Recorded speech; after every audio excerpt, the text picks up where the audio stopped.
Well, I spent years telling you all that there are no such thing as good girls, just varying degrees of bad. And boy, oh boy, did this week in particular go ahead and prove that out. With some folks out there who are going to give you a good call back for that. Jumping right into it here. And before we even get started, there are no heroes in this story. There are just varying degrees of bad because this is an all villains cast. Over there on Twitter, man, it's going down in the Twitter streets. The so-called TradCons, the e-girls, so on and so forth. Well, they're catching themselves in all kinds of hell out here, and what they're going to do is prove everything I've ever said was correct, complete with cascading waves of hypocrisy. It all started with this chick right here. Actually, it started before her, but this was the incident that set things off. Her name is Sarah Stock. She is a Twitterer. She is also a Christian nationalist. What? So we all know what that means. White supremacy, whole 9 yards. But she's a so-called Christian nationalist. But she wanted you all to know that she is signifying for the team. So she put up a photo of her hand saying, "I won." What exactly she won, we're not sure, but apparently she got engaged, and apparently she wanted the world to know that she has succeeded at something. I guess she feels she's the only person on the planet this matters for. Whatever, Princess Di, I guess, I don't know. But that's what she said. Oh, she put that up there. And that's when it all started. Next up comes a chick. Her name is Emily Saves America. And she came with the shade. And she said the ring size. Dead. Oh boy. And that was all it took. And from there, the right-wing so-called e-girl internet social media influencer TradCon girl boss civil war was on and popping.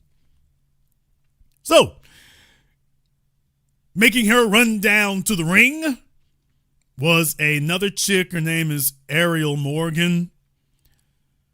And this one in particular here, she's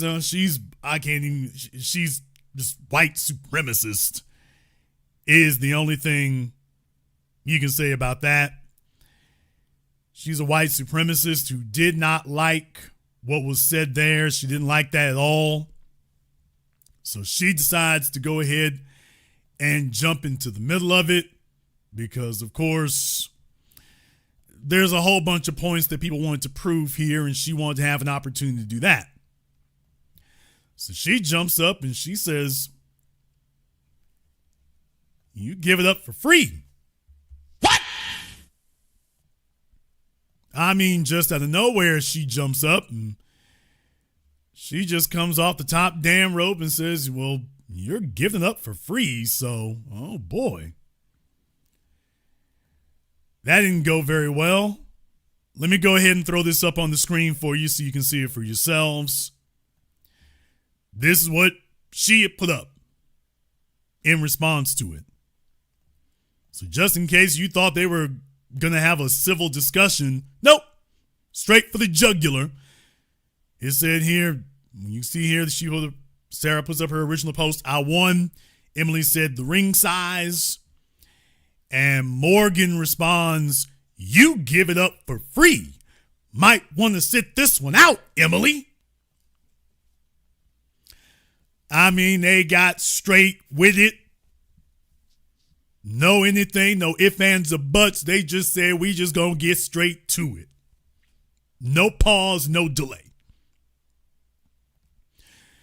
To which Pearly Things shows up out of nowhere. Oh, please. And she says, "Morgan, you're a single mother," with a public video admitting you have human papillomavirus. "You may want to sit this one out too. Damn! To which Morgan comes back and says, "You suck black." And probably have AIDS. Now, let me go ahead and just say this here real quick. If you're a white woman who runs around invoking hate of black men when no black men are talking to you, no black men are saying anything to you, and just out of nowhere, you're making it a point to racialize things, especially of a sexual nature, when black men don't even acknowledge your existence. We have nothing to do with this discussion, and you're bringing that up. I just want you to know, we see you. That's an obvious tell. It's an obvious, what they say in poker, it's a tell. In gambling, it's a tell. You're trying to convince white men not to be suspicious of you. So you're trying to convince them that you really don't like black men. You're going out of your way to demonstrate, oh, I really, really don't like black men. Because you don't want them to go digging through the crates. You don't want them to check the paperwork. You don't want them to get curious. Because if they do, they probably going to find all kinds of things in that closet. Probably going to find all manner of things. So, yeah, buddy, you're not fooling anybody when you do that. You're really, really not. But she wanted to let you know that her whole page, by the way, is filled with white supremacist stuff like this. And, of course, good Christian girl, another one of these Christian fundamentalists. Her whole page is Christian signifying. So she's another of these so-called Christian fundamentalists. So, yeah, there's that. To which Emily is back in the fight. And she says, Morgan, your baby daddy abandoned you and you're raising a bastard child. Damn! Oh, man. Forget being nice. Forget being cool. Forget being civil. They just jump right up in it. Oh, man. She said, your baby daddy abandoned you. You're raising a bastard child. But yet somehow, some way, you think you're better than me or anyone on this app. You give it up for free, you gave it up for free, got left in the dust, and now post rage bait on X to supplement the inadequacy of your monthly child support payments. Damn! I had to give that a 2 for 1. Oh, man, folks, if y'all thought they were going to inherit polite tones, you were wrong. You were wrong. If you thought that was going to happen. Man, they're going at it hammer and tong up in here. They are going at it hammer and tong. They are leaving nothing behind. Well, yeah. They were not content to just stop there. Ariel wasn't, at least. Well, Ariel wasn't. Ariel comes back here. Oh, she was like, all right, heifer, now it is on. Damn, being nice, it's on. She said, none of that is true, Emily. But unlike you, I don't lie. So here's some facts. You got, digitized. What? In the middle of a hotel lobby at Turning Point, USA, Charlie Kirk. No wonder so many people show up for Turning Point USA and these right-wing MAGA things, because it's really erotica. It's really Mardi Gras for square, awkward people. So, man, no wonder. So this is what Nick Fuentes meant when he said all the mid-looking chicks show up at these political places, because they're stars there. They're mid in glamorous society in Hollywood, but in political events, and there's rock stars there. But yes, she said you got diddled in the middle of a hotel lobby at a Turning Points USA event while everybody watched. What? Auntie, chill. And there were families around. Didn't nobody say nothing? You brag about having sex with married MAGA dads and doing drugs.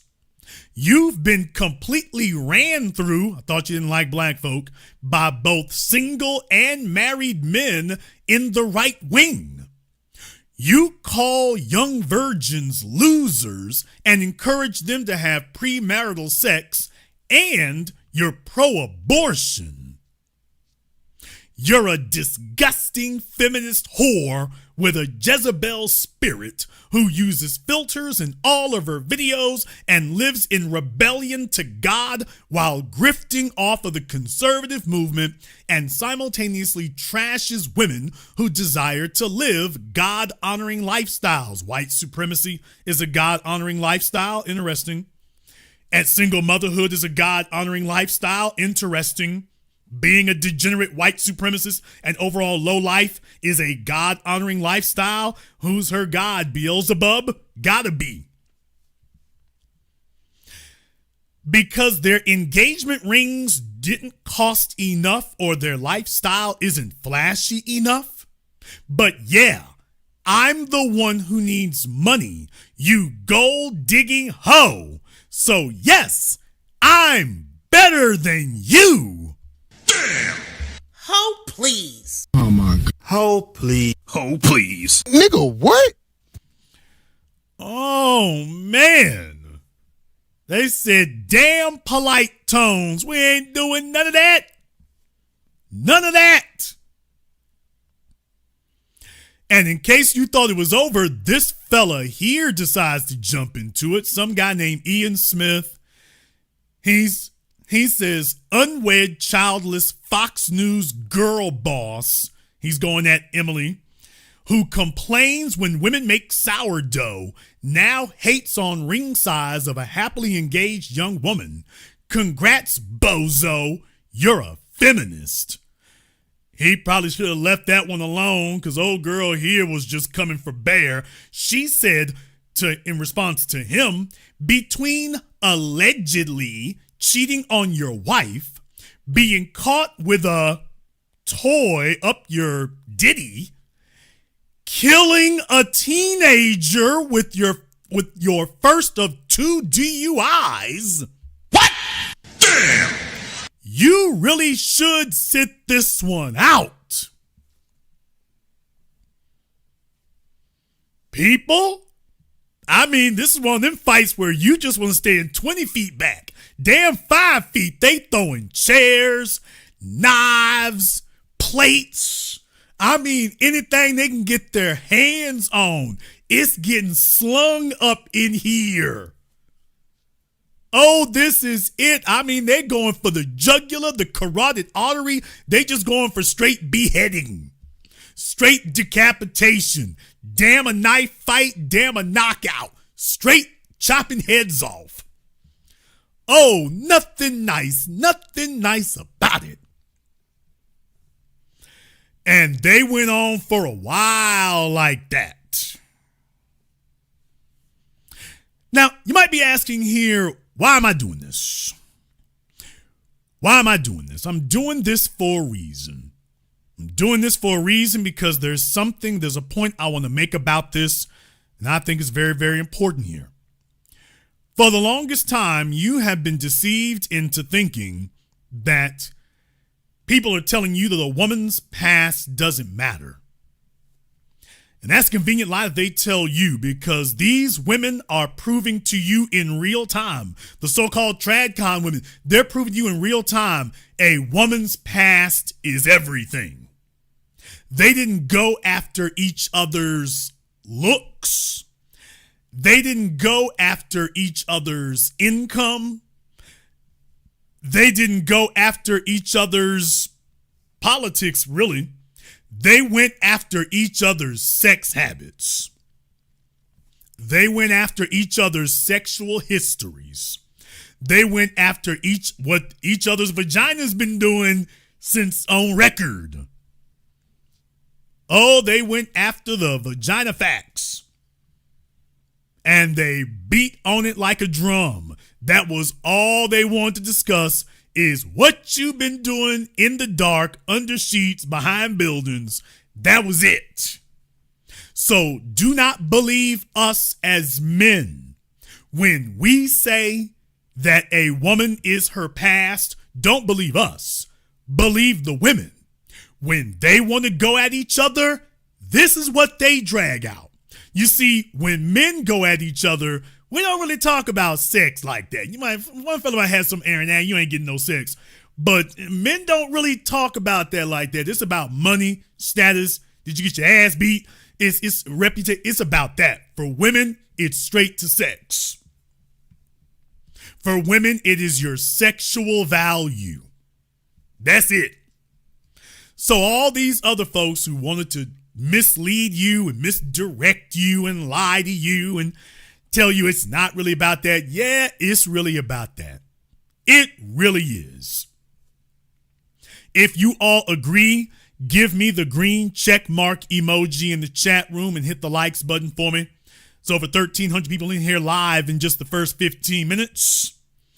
But if you agree, give me the green check mark emoji in the chat room. Now, if folks don't like the program here tonight, I'll say a few more incendiary things, and then we'll go ahead and check off. As I said here from the beginning, though, this is an all villains cast. There are no good guys here. This is an all villains cast. There are no good folks. There are no good people here. They're all scumbags, various white supremacists. They're all that. They really, really are. It is. So it's worth it to see them go ahead and start knocking each other's heads sideways. But all right. Now, I want to start with this Sarah person. We want to start here, since that's where it came from. We're going to go ahead and start here, because that's where it came from.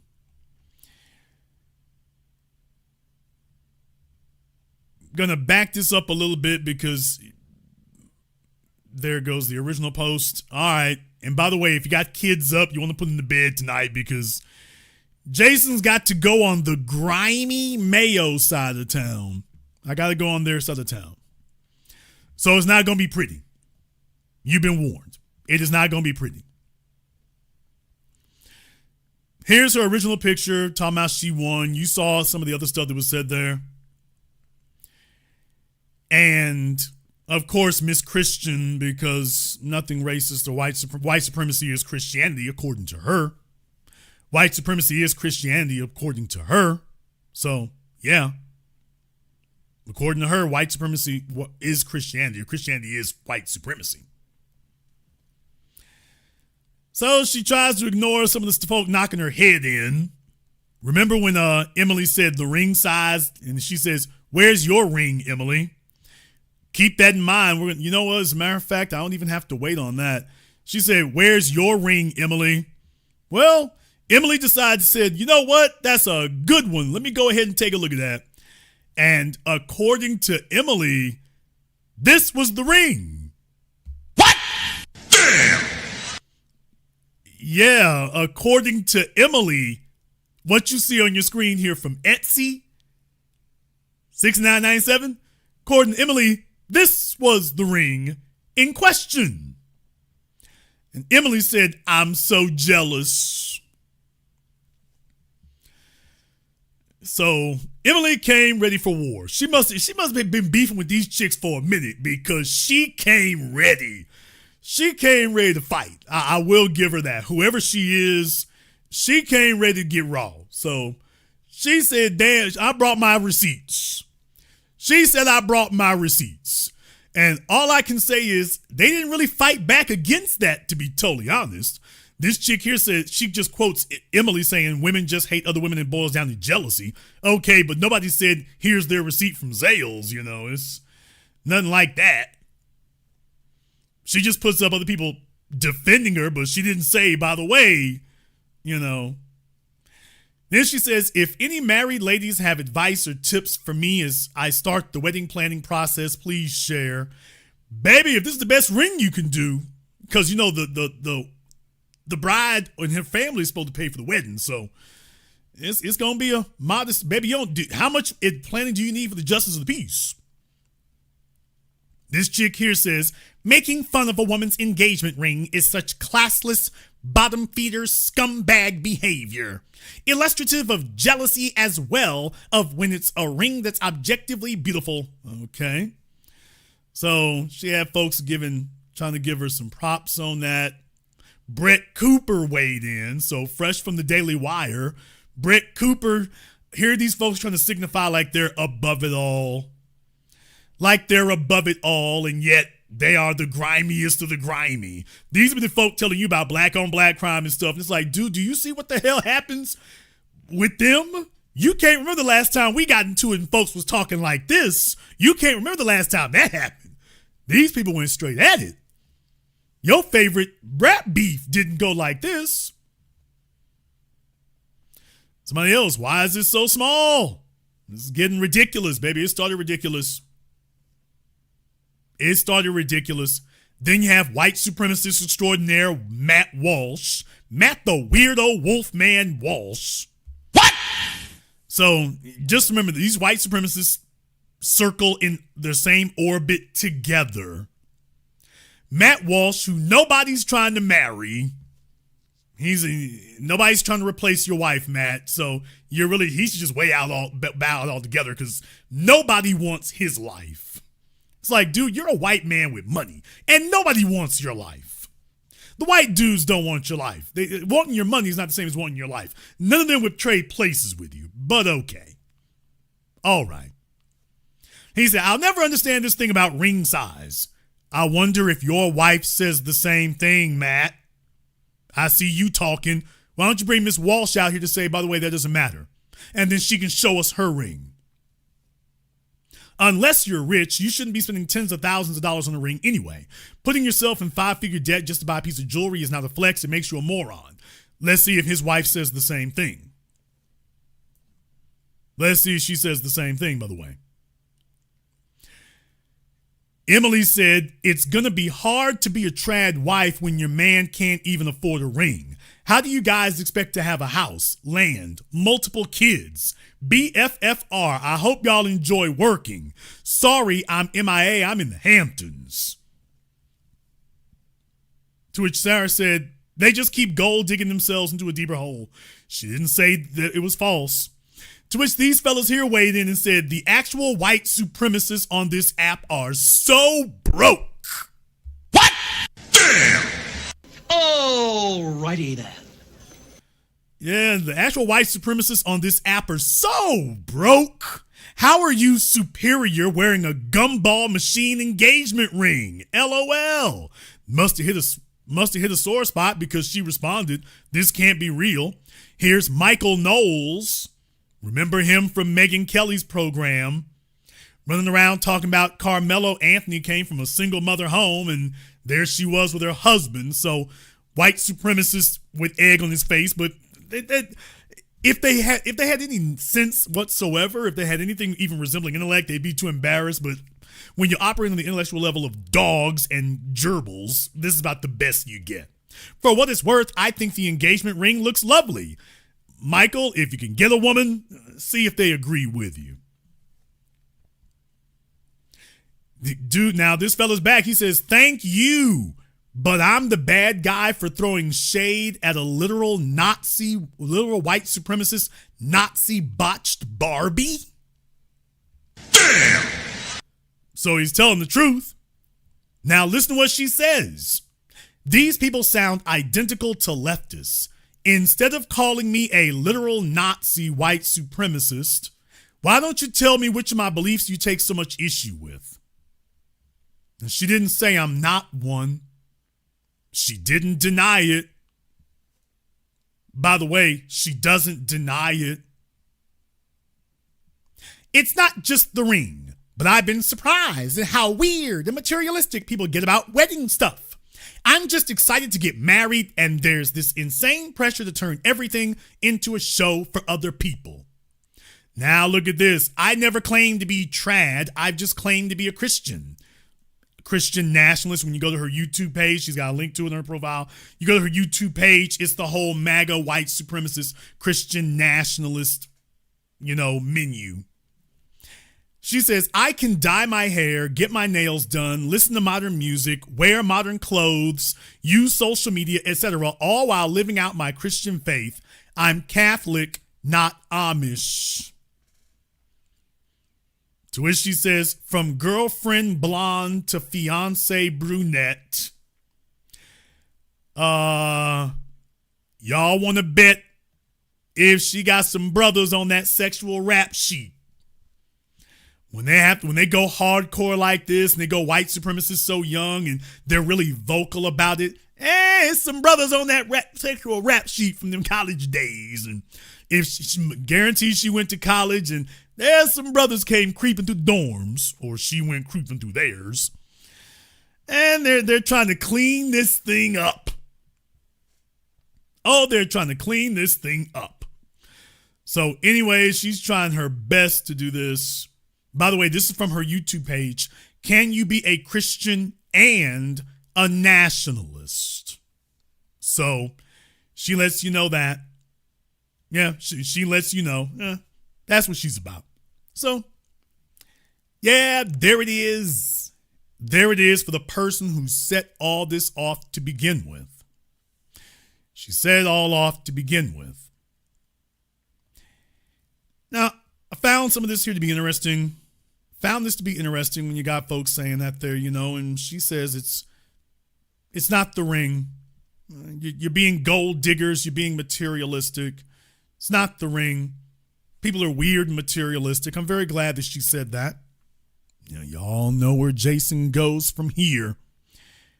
Very glad that she said that, because otherwise she could be misunderstood. Then you go take a look at her good buddy, Morgan. You go take a look at her good buddy, Morgan, who came running to her defense. Why, this is on Morgan's Twitter page right before hostilities broke out. Cheap people are awful. Yucky. Damn! Huh. Hey, Sarah, you and Morgan might want to have a conversation, because Morgan's pretty damn materialistic. Yeah, Morgan's a little materialistic here. She is. But we shouldn't jump to conclusions now, should we? Well, first of all, Morgan says that cheap people are awful and yucky. I wonder why she'd be worried about that. Oh, what is this? Oh, wearing the Leia dress from my clothing line, Shop One God.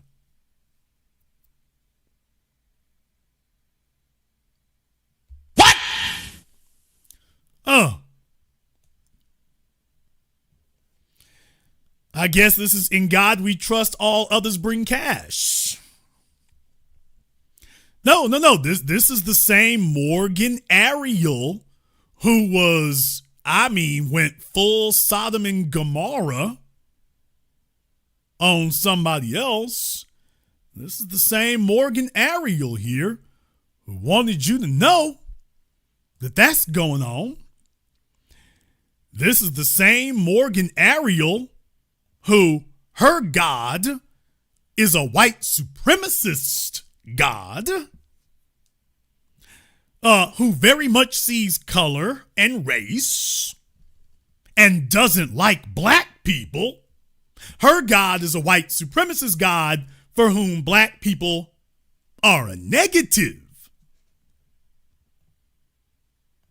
Oh, come buy my chintzy, cheesy clothing. Please listen to my demo. So, yeah, just thought you all would like to see here that, you know, you can buy from the white supremacy Goodwill. That's available for you here. Leia, more like liar. Lie.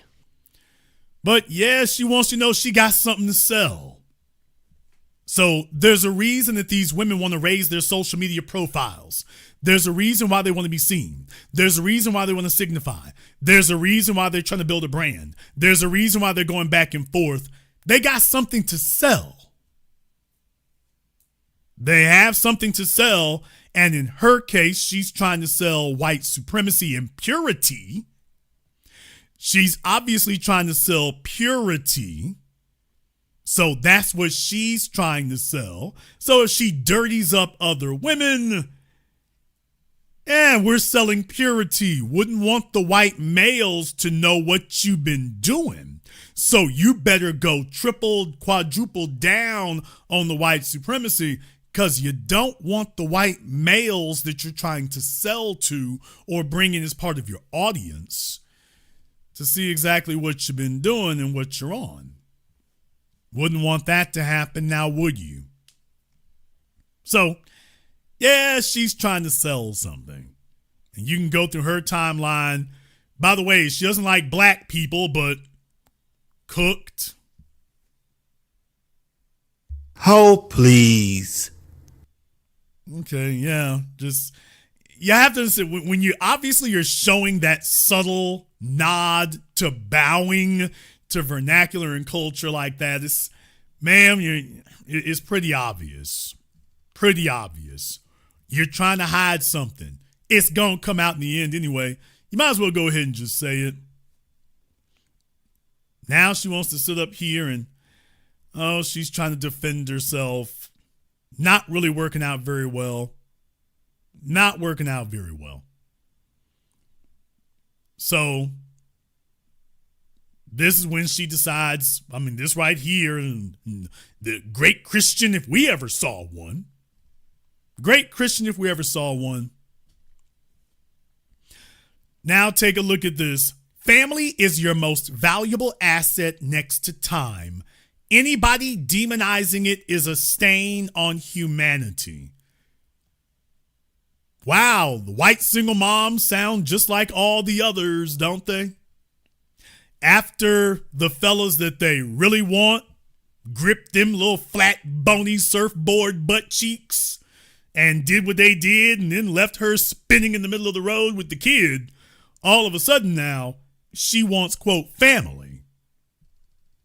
They don't mind being mothers first and wives second, but they really want you to be ready for family when they want to sell it to you. By the way, does this talk like what kind of wife talks like this? What type of wife talks like that? What type of mother? She's got the kid, doesn't she? This is the good Christian mom.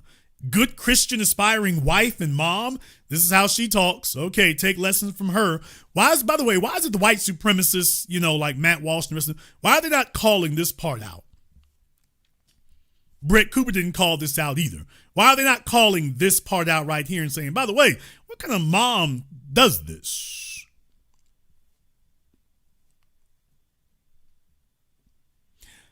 She retweets somebody named Cleopatra. Oh, the irony. Women adore sweet men. Lie. Okay, if women adore sweet men, why do they get pregnant by the bad boys and the street dudes? Why is that? If women, quote, adore sweet men. They adore sweet men cleaning up their mess. They adore the cleaning up of the mess, not you.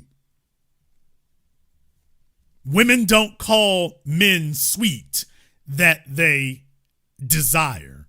Women don't call men sweet that they are passionate about.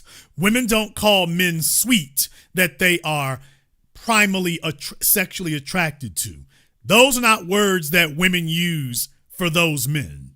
They use words like that for the fellas that they can't think of anything that attracts her to you at a basic level. So she gives you the moniker that she gives a child. She gives you the same nomenclature that she gives a dog, that she gives a pet, a child, a little old dude crossing the street. A general term that applies to anybody, not something that is specific to you in her life. Only wounded women are attracted to chaos. You mean like single motherhood? A sweet man is a blessing, a kind man, a gentle man, a man who never raises his voice at you, a man who protects your softness and femininity. It's healing. Does this chick look like she could get along, that she doesn't raise her voice at people? Oh, please. Take a look on your screen. Does that look like a person who doesn't raise her voice at people? Yeah, a gentle man, a sweet man needs a female like this, right? Right? Slap this heifer across the back of her square pointed head. Oh boy, Christ is King, ethically made in the USA from 100% organic cotton for a healthier you are available at the stove. Okay, so needless to say, the summer, this is something straight out of Woodstock on baby girl. Point of advice: get a new designer. But yeah, buddy, that's the Morgan. So now you all have met Sarah. Now you've met Morgan. And as you can see, it just went from bad to worse. There's all kinds of ugly out there. And with them trying to convince you that they're the good gals, they're the traditional TradCon wives. Oh, these are the good women here. These are the good women.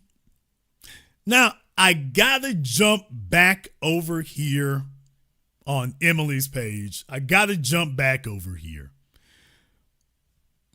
All I can say is she came ready for a fight, and the rest of them, if you were not ready, you came to the wrong damn place. Because apparently she's been waiting to square off with y'all for a minute. After she said this to Morgan, she responded to the guy on Fox, the drunk fellow, the fellow with the DUI who's going at her. She circles the block to come back at Sarah again. She circles the block. She sees what Matt Walsh said, and she said, "Who the hell are you calling broke? Now you suddenly get to assume that I'm oppressed, LOLLLL, and I'm far from a wannabe. I am exactly who and where I need to be. Only reason I clocked her $70 ring is because she spews literal white supremacy, but is far from superior." So Emily reposted this on her page. Emily reposted this on her page, and this fella here, I don't know his politics or whatever, but he ran mad up the flagpole, and Emily liked it. Emily liked it. By the way, Matt Walsh would be the same type of gutter lowlife that if you did get a female a $70 ring, if you were black, he'd tell you that if you had your life together, you could afford a real ring. You shouldn't embarrass your woman with that. He's the type of lowlife who would do that. So, yeah, Matt got sent packing on Twitter. It was ugly. Oh, look at this. Emily wants you to buy something. All right, Emily, we got that going on there. She says conservatives claim that the only way women can be happy is by getting married, having kids, living a conservative life, and being religious. Over the past couple of days on this app, I realized the most miserable, hateful people are literally all of these people. I love my life off the internet. So, anyway, she's got more to say there, but all right. My advice for young, attractive women who want to become conservative right-wing influencers: don't. This space is full of some of the most vile, jealous, and cruel women and men I've ever met in my life. It's not what it looks like online. It's exactly what it looks like online. It looks like a bunch of hateful, grimy, dirt diving, dumpster diving, degenerate cesspool scum of the earth. That's exactly what it looks like online. It looks exactly like that. Well, it's just truth in advertising. Save yourself the headache and your mental health. Emily says, wedding rings and weddings are a waste of money. Okay, you guys are so clearly bitter. Sorry, some of us are with men that can afford beautiful rings and weddings, and it's not a waste to everyone. We just pick men that can provide us with things that we want that are meaningful to us.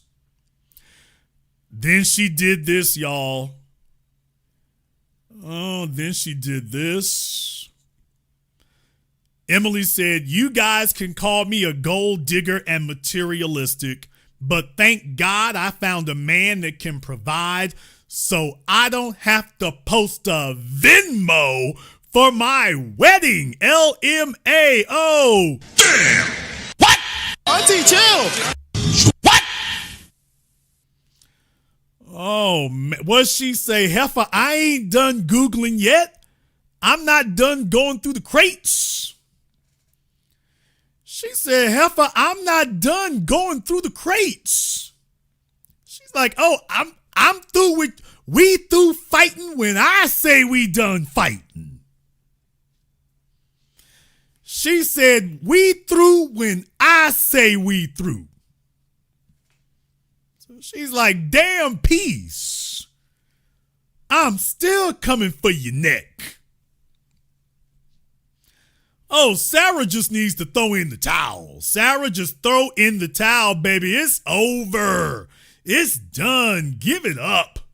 This girl is on a different level. The only thing you can do is beg her for mercy. Log off the internet, baby. She doesn't have your number. She's got your number, name, and address. Let it go. You are not ready for Emily. Emily saves America and sinks Sarah. And deal with it. So, anyway, she wants you all to let you know she's on the move.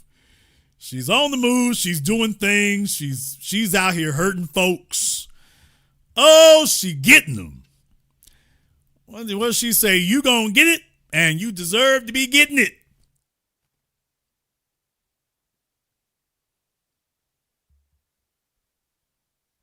She says, Sarah, when this is over, you gonna have to change your damn name because you're gonna be too damn embarrassed to use the one you got. She said, when I'm done with you, you're gonna be begging that man to change your name. You're gonna have to do it. When I get through throwing you, you're gonna have to do it. Oh, man.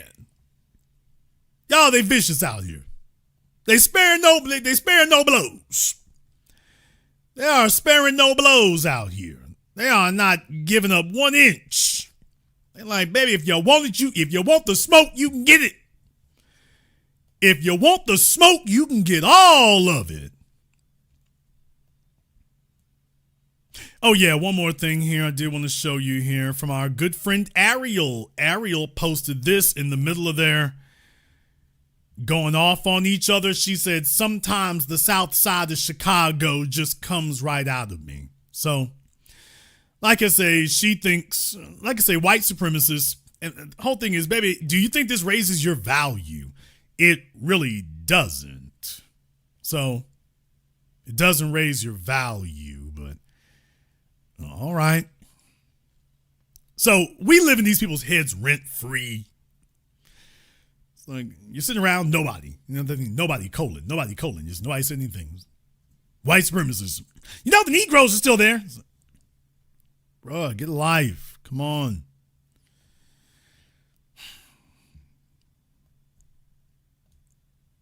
But I'm not done yet. Oh, I am not done yet. Because I saved the best for last.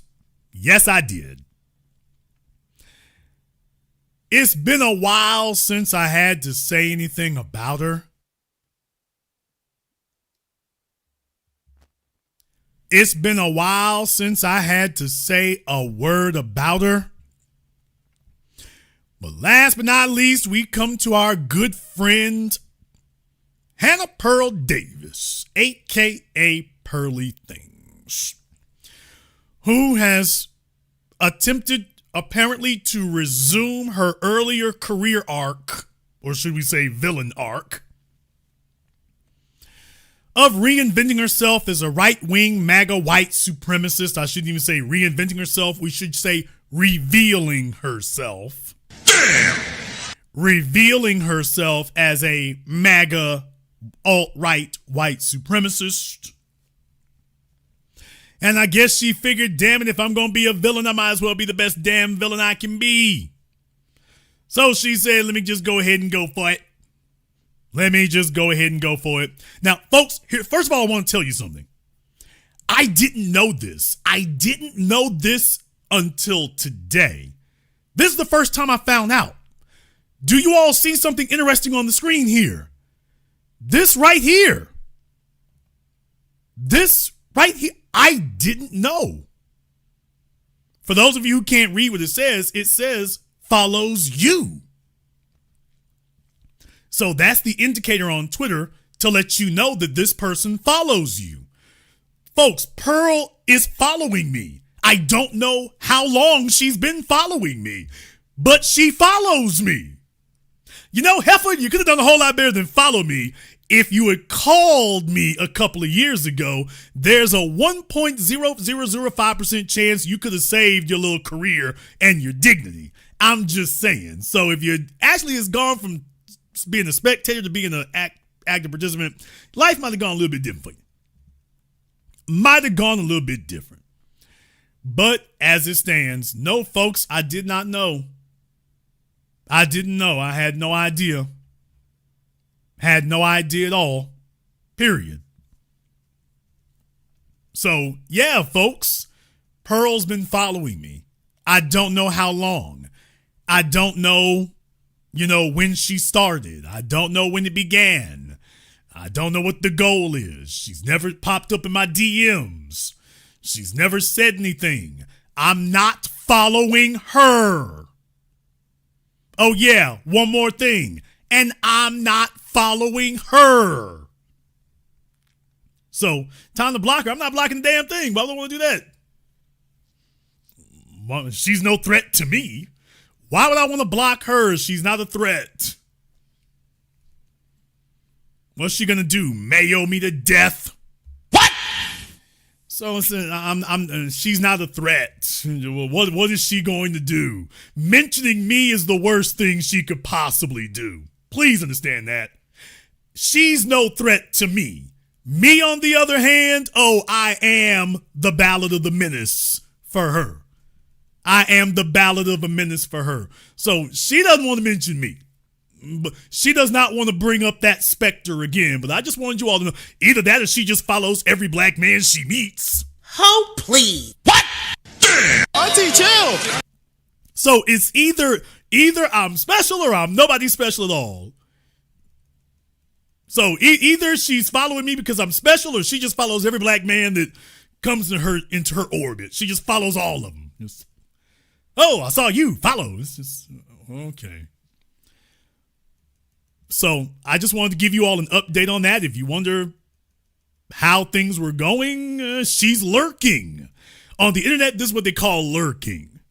So she wants to make sure she keeps up with me. So now that I know she's following me on Twitter, that means everything else is fair game. Facebook, she's following me on YouTube. So whole 9 yards. I guess she's sitting around. Please don't let him watch. Please don't let him say anything. Please don't let him say anything. Please don't let him say anything. Well, Pearl, unfortunately for you, you are the topic of discussion here tonight, ma'am. And of course, it would not be complete if we did not remind folks of some things. So Pearl has been, of course, trying to milk this for all it's worth. She has been trying to milk this thing. She may be live right now. She's basically been on Twitter morning, noon, and night. I mean, she has just been posting endlessly of everybody you knew she was going to be doing it. Of everybody you knew she was going to be doing it. Now, whoever this Nandy is, okay, she said side chicks are the glue holding many marriages together, including yours, ma'am. Okay, so Nandy says side chicks make the world go round. And by the way, I don't disagree. What? By the way, I do not disagree. I do not disagree with her. So, just saying. Invite her on Zoom. She's doing her own program. Pearl knows how the hell to get a hold of me. Pearl knows, everybody knows they can call in at any time. They know they can do that. They do that. All right, here. So she's just been posting a whole bunch of stuff here. She posted this a whole bunch of times. I don't understand why, but she was going around about that. Okay. Taylor Swift reveals that she loves looking at sourdough blogs online. All right. I don't get it. All right. Post about Shannon Sharp with another skinny ring. All right. All righty then. Dating as a public figure has a whole new set of problems that norms, I think she means normies, do not understand. I'm not even that well known, and I'm a woman, so it's not as bad, but I cannot imagine if I were a well-known man. Oh, hell no. Yeah, y'all, she's still dealing with her issues here. She's still dealing with her issues. Hotter women have lower body counts because they always get called back. So, I mean, she's just been going on some screeds here. If you promote a side chick to a main chick, you take a sweet, pleasant woman and turn her into a bee.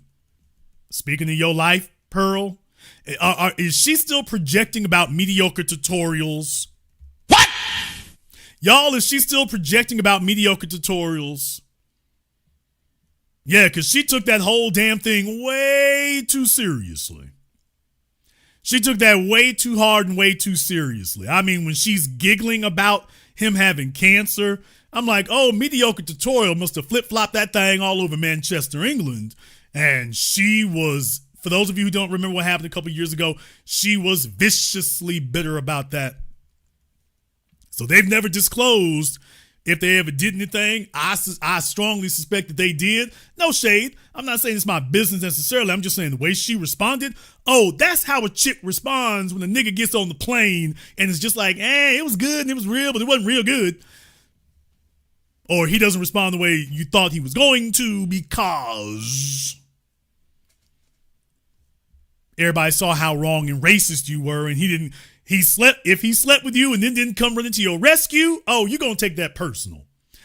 If he slept with you and then when the heat came down about you being Nick Fuentes's buddy broke out, next thing you know, you wishing death on the man. You're giggling about it. It's like, oh, dude, she's hating for real, bro. You done made an enemy for life. You made an enemy for life.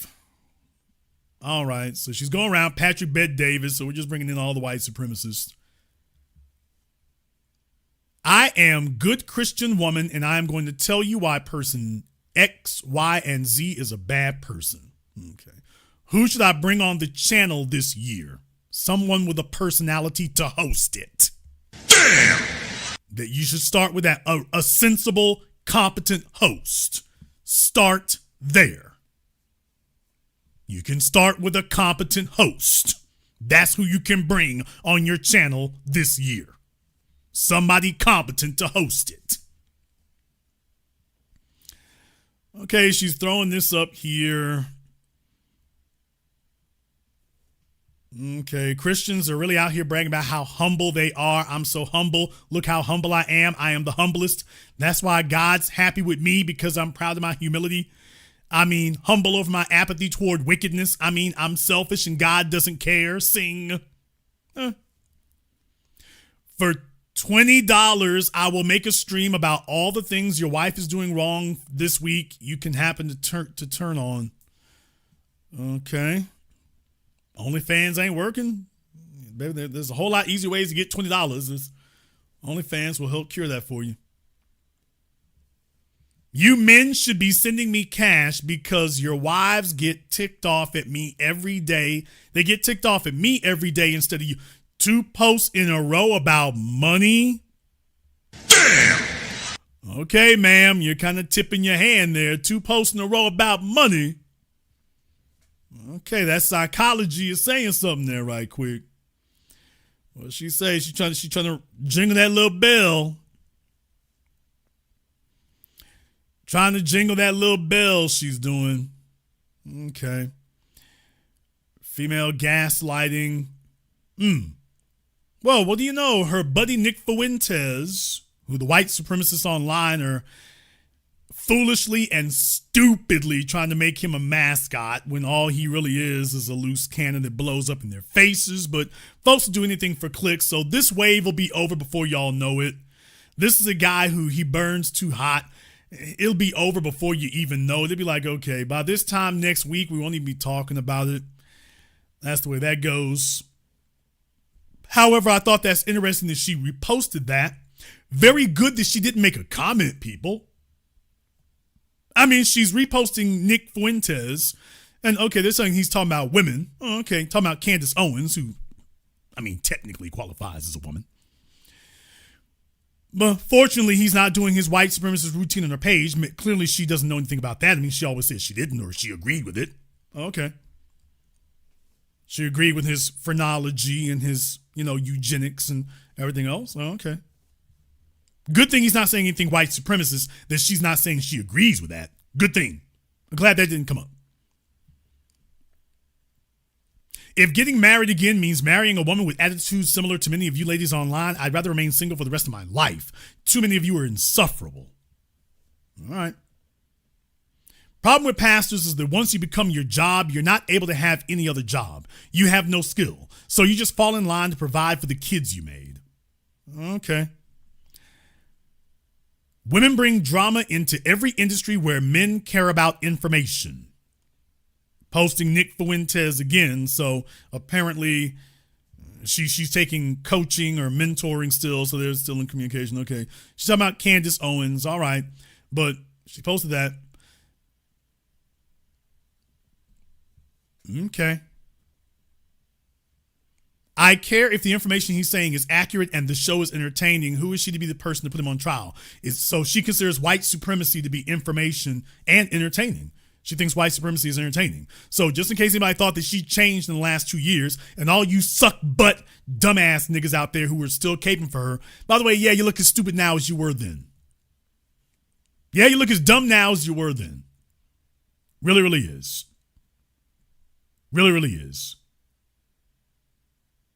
So there's that.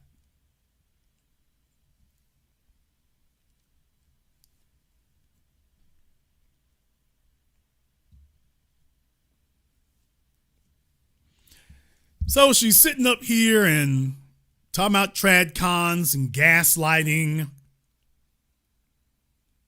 She's talking about that. And these folks are sitting up here.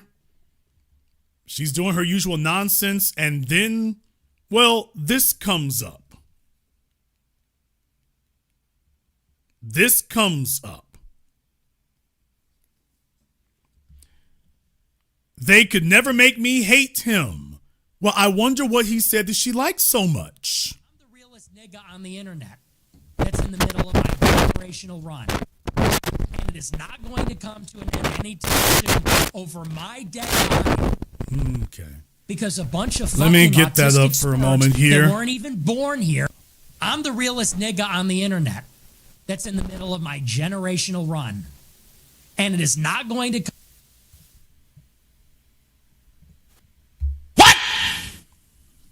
Oh, yeah. She said she heard that, and she said they could never make me hate him because he said that. He said that. Try it again. I'm the realest nigga on the internet. that's in the middle of my generational run. And it is not going to come to an end anytime soon over my dead body. It's already over. Because a bunch of fucking autistic spurgs that weren't even born here are going to try and lie on my name. Elon Musk, you weren't born here. Milo, you're a Jew and you weren't born here. Candace Owens, your husband, wasn't born here. Go the fuck home. This is America first. Okay, what is where Candace's husband was born? He said everybody else, you weren't born here. He can't put on Candace, your husband wasn't born here. Dude, this is pathetic.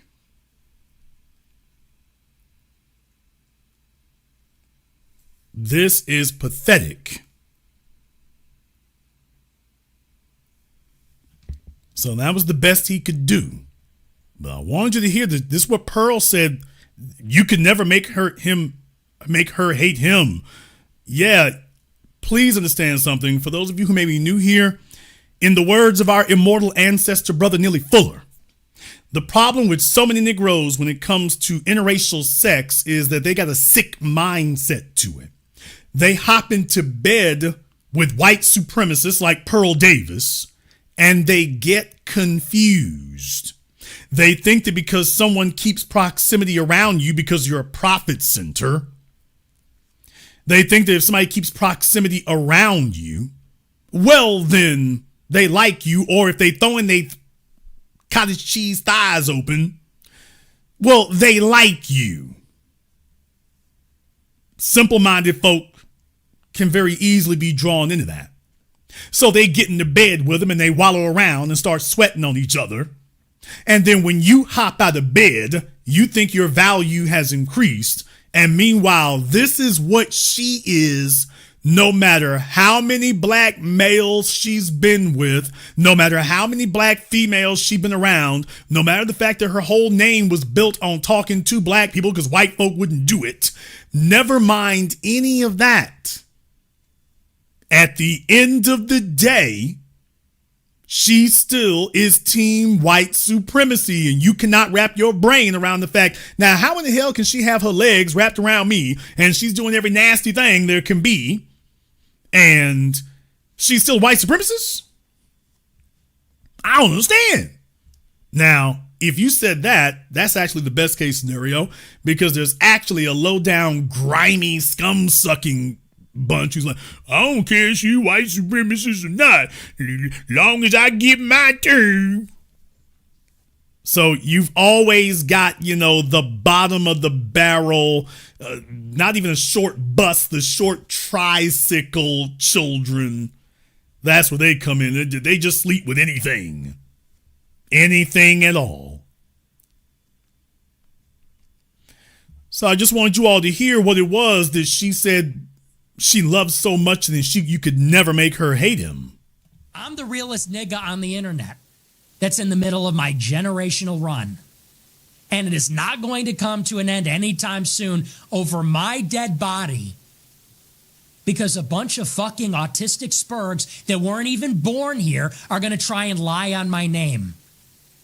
Elon Musk, you weren't born here. Milo, you're a Jew and you weren't born here. Candace Owens, your husband, wasn't born here. Go the fuck home. This is America first. I was born in America. This is the only country I've ever known, and I will die for America. Can you say the same? I am America first. You are not. You're not even American. And to the extent that you are, you're a fucking traitor. That's the last word on that. That's the show. Who is the Fed? Will the real federal agent please stand up? Who is it? Who's the real federal agent? Elon, Peter Thiel, J.D. Vance Tucker, and George Farmer, the son of the head of the Alliance of Christians and Jews in the UK? Or the realest fucking nigga you know? Patrick Bet-David said, why do you say the N-word? It's to show people I'm real. Why do you roll out of bed at 3 a.m. and do a show? Why do you say You're going to have hate sex with Candace Owens. Why do you say nigger? It's to show you I'm the real nigga on the show. All these people that have been taking checks from Fox News, Turning Point USA, Dennis Prager, they're just not ready for this. They're not ready that we're in the Groyper generation.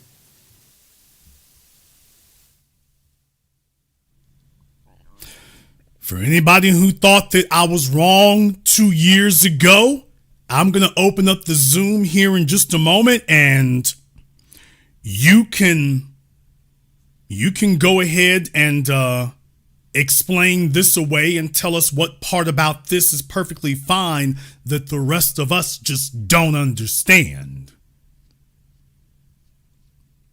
We'll open it up so you can clarify and illuminate all of us about why this is perfectly fine and the rest of us are just unenlightened troglodytes who just don't understand how brilliant and harmless that is. Pearl doesn't post any black folk who say anything even remotely close to that, and you have a whole bunch of people who are a whole lot more eloquent and a hell of a whole lot more correct, and yet she's never done that. Even all these years later, she's never done that. You go up and down her page, she doesn't have any black folks saying that. See, you got confused. You got confused. You let the fact that she didn't consider you so icky that she wouldn't be seen around you confuse you into thinking, oh, she love me. She really love me. Some of you got some serious mommy complexes. Some of you got some serious Oedipal complexes that you have gone untreated. And here she is showing you after all these years, doesn't matter how many of you come onto her cheesy internet show, it doesn't matter how many of you do that, this is what she really thinks. Which is why she wanted to attach herself to Nick Fuentes. You see, white supremacists by definition are cowards. They've always been cowards. They will continue to be cowards because white supremacy is cowardly by definition. So what they do is they go find one crash dummy, one spokesperson, and the best they can do is hold him up as the one they put out, and oh, it's him saying it. So if they can try to give themselves plausible deniability from anything else, though there's no plausible deniability here, you get the baby and the bathwater. They're too cowardly to say it themselves, so they'll go buck up one throwaway, one disposable individual, and they'll let him say what they're too cowardly to say for themselves. But don't you be deceived. What he's saying, this is what she really thinks, but she's too cowardly to come out and say herself. But she makes sure she's got that on standby there. So that everyone who tried to say a few years ago she wasn't like that. Little short dudes. What is it about these little short dudes on the internet? What? Oh, I mean, it's the little I'm talking about these niggas like 5'2", 5'3". These Kevin Hart little niggas. These little Kevin Hart niggas. They sit around here and whatnot. Throw around some spiritual flim-flam. They even have the same tone of voice. And I mean, lips wrapped around her butt cheeks. What is it up with those types, man? It's just white supremacy. There's a white supremacist chick that just gets their motor going, boys. They love that. That's what they're looking for. So I don't know. Maybe looking at them, I need to be a big woman in my life. Dude, all women are big to you. What? No, the women are regular size. All women are just big to you. It's just, you're a hater. All right. So yeah, that's how that was going. That was how that was going. And there is a lesson to be learned here because you see now we can go down the list. Actually, we can go down the list because Pearl, as you all saw before, Pearl was trying to save herself because they were posting about her ex-boyfriends. So old Morgan and their friends, They've been posting about her exes and putting up pictures of them. So she's been unhappy about that. So you want to be a white supremacist, but unfortunately other folks got the receipts on you. So you love black men, but you love to hate black men. And it's just, okay, a white man hadn't really come through for you. Because you're not really the type that a white man in the top 5% really throws away his options for. So she got to roll with the black fellas, but she resents it. And when they remind her of it, she's not happy about that when they reminded her of it. So, okay. By the way, this post right here didn't help Emily. I don't know why she tagged Emily in this post. This wasn't helping. It wasn't helping. But then again, these chicks were beefing. For those of you who don't know, you can go back on their timelines. They were beefing actually before this. This was just when it became the brawl to settle it all. That was all this became. But in reality, they were all beefing with each other way before it got to this. So maybe some of you have kind of figured that out intuitively. They were beefing with each other before it even got to this. This was just when it became World War III. But they were actually fighting and throwing shade at each other and throwing shots and sneak disses. They were doing this before now. It's just this time it's spilled out in the street. Trump has been so great. Trump has been such a unifying force for the right. Isn't the right more unified than it's ever been? And the hardcore right, the Nazi white supremacist white right, they're more solidified than they've ever been. That's the mark of a good leader, who gets all of his followers at each other's throats. White supremacy is built on hate. It's all they can do. They can't even host a conversation. They look at other human beings, even white human beings, and think about, what can I hate about you? It doesn't matter how big it is, how petty it is. They can't hold a conversation. They're like perverted people with Tourette's. I'm talking about a pervert with Tourette's, not just somebody with Tourette's. They're perverted Tourette's. They just start slewing hate. They start slinging hate at you. That's the only way. Every conversation about what they hate, what they don't like. And so if you're around, you become a target because they can't hold a conversation. They're like some pervert, in a prison, some pedophile in a prison. He starts talking about sexual stuff because he can't hold a conversation about anything except sexuality. That's all they can do. So it's impossible to hold a conversation about anything else. And their supposed leader doesn't raise them to anything higher. So even when you get the hardcore of the most devout following, whiteness is hate. To them, the only way you can express whiteness is through hate. Even when they're with each other. Whiteness becomes about what you despise. Even among other white people, it becomes about that. And so that's where they are now. And they will continue to be. Now, she goes on, as I said, she has just been online full time. So good thing she's not married and got any kids, because she needs to be able to afford time to do this. She said, trad e-girls, and you all can go look that up for yourselves, what e-girls are. Dating advice to get a ring is to weaponize sex to get what you want, instead of being a nice person and letting the chips fall where they may. Oh, your girlfriend lived in a big city and just happened to move here? I'm sure she's different. So, yeah, if you wondered if she was listening to me, hey, she's still following me, and there it is. She can hide behind the scenes, but man, when you speak, she's still ripping off ideologies. Hey, look, Jason, are you mad about it? If you're gonna steal from the best. And deal with it. I guess she's taking that old saying to heart. If you're gonna steal from the best. All right.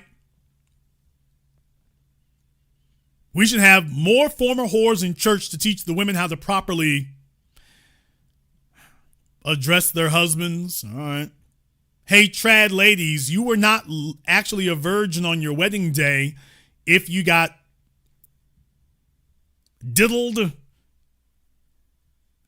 any which way but loose. You can get an STD from all those things. Oh my God, bro. Oh, hell no, man. Okay, folks. Careful who you take your advice from. Oh, man. All of you E-men calling women whores seem way too confident that your wife wasn't throwing it back in college. Now, this is actually an alliteration on something that she has said before, because what she said was that you fellas who don't think your white girls were throwing it back then. So this is actually an alliteration on something else that she had been saying. So, yeah. It amazes me how Charlie Kirk puts a porn star as more worthy of a conversation than an anti-Semite.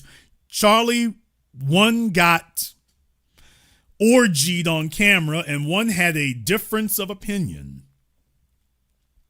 As I told you, she'd already said this. Are these racist e-girls really going to pretend that they didn't throw it for a black guy in college? So in case you thought I was exaggerating,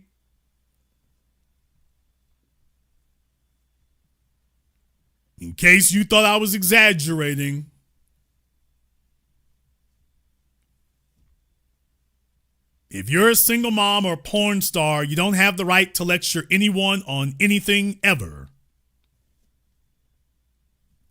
If you're a white supremacist, you don't have the right to lecture anyone ever either. By the way. Still posting Nick Fuentes, by the way, y'all. So just in case you thought that she was over what happened 2 years ago, hell no. She's been out there in the wilderness, but she's hoping for a comeback.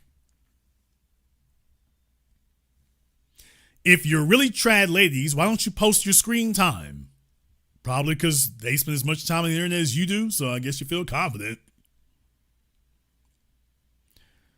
Scale of 1 to 10. How much these trad influencers use their family to build their brand. Matt Walsh, Michael Knowles, Candace Owens, Tucker Carlson, Charlie Kirk. How many of us want a family, quote, family like any of these degenerates? How many of us would want to have a family like any of them? So, and then there's Milo, who, among other things, wasn't he talking about him and a priest when he was underage? What? Let me leave that there before YouTube comes swooping in saying, what'd you say during that stream? What do conservative women do all day if they only have 1 to 2 kids? Twitter. They do Twitter.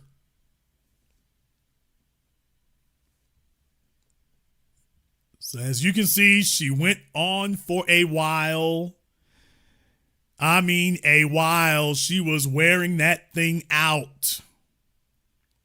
Hello, trad e-girls. Have you started your day with a healthy dose of racism today? Live, laugh, love Jesus. Am I right? So yeah, they kind of lit her up about her sexual past, and you've been with black men. They lit her up about that. Then she said her boyfriend today is not black, he's Dominican. Oh, please. Oh, please. Oh, please. So yeah, that was her response there, is that they're lying on me. My boyfriend's not black, he's Dominican. So yeah, she was saying that. She was saying that. Mean girls, okay, they should know. They should know.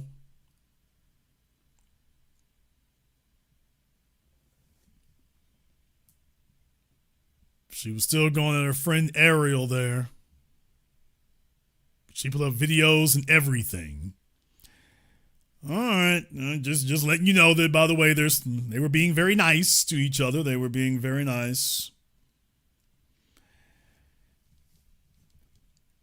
So that happened. That went on.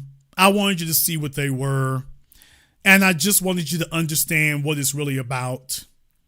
I just wanted you to understand what it really comes down to. The next time that somebody attempts to gaslight you and tell you that women's sexual histories don't matter, the next time anybody tries to tell you that garbage, please remember two things. Number one, when women fight, first thing they drag out is their sexuality. Number two, women are constantly updating you about their current sexual status, whether they're single, whether they're married, whether they're divorced. When's the last time that you went on your social media or YouTube and a man, whether it's a person online, a random person on your Facebook, a social media influencer, a YouTuber, a Hollywood celebrity's male, when's the last time you saw a male telling people that he's now celibate? What? Damn! When's the last time that you saw a fella, they wrote an article and he's celibate? He wants to give you the update on what his sexual organs are or are not doing. Females, they got articles about females talking about they're outside. Tiana Taylor, let me get my back broke down in peace. I mean, she went straight to the internet with it. Gabrielle Union, oh, it's me and Dwayne Wade in bed. Halle Berry with her boyfriend. Here we are in bed. Oh, here's some lube. Because I've been dry and achy and uncomfortable. Then you got the females talking about I'm celibate. Then you got the females talking about I'm gay, I'm bi. Putting up whole posts to let you know the 4 seasons of what their sex, or you get breaking news of what their sex organ is doing. Tracy Ellis Ross. Why, just last week I had a 21-year-old, giving the pile driver to these 55-year-old draws. Auntie, chill. Charlize Theron. The men did not ask for this. They stopped asking about these women's sex lives 20 years ago. These women are going on podcasts, on television shows, volunteering the day-to-day update of what their current vaginal status is. That's how important a woman's sexuality is. It is so important that women voluntarily, out of nowhere, you're trying to get directions to the bus station. You're talking about the movie at the Cineplex. You're trying to find out here where they got the best pot roast in town. And okay, you get the idea. You're trying to find the best restaurant in town, and she tells you, I'm celibate. Heifer, how in the hell does that help me?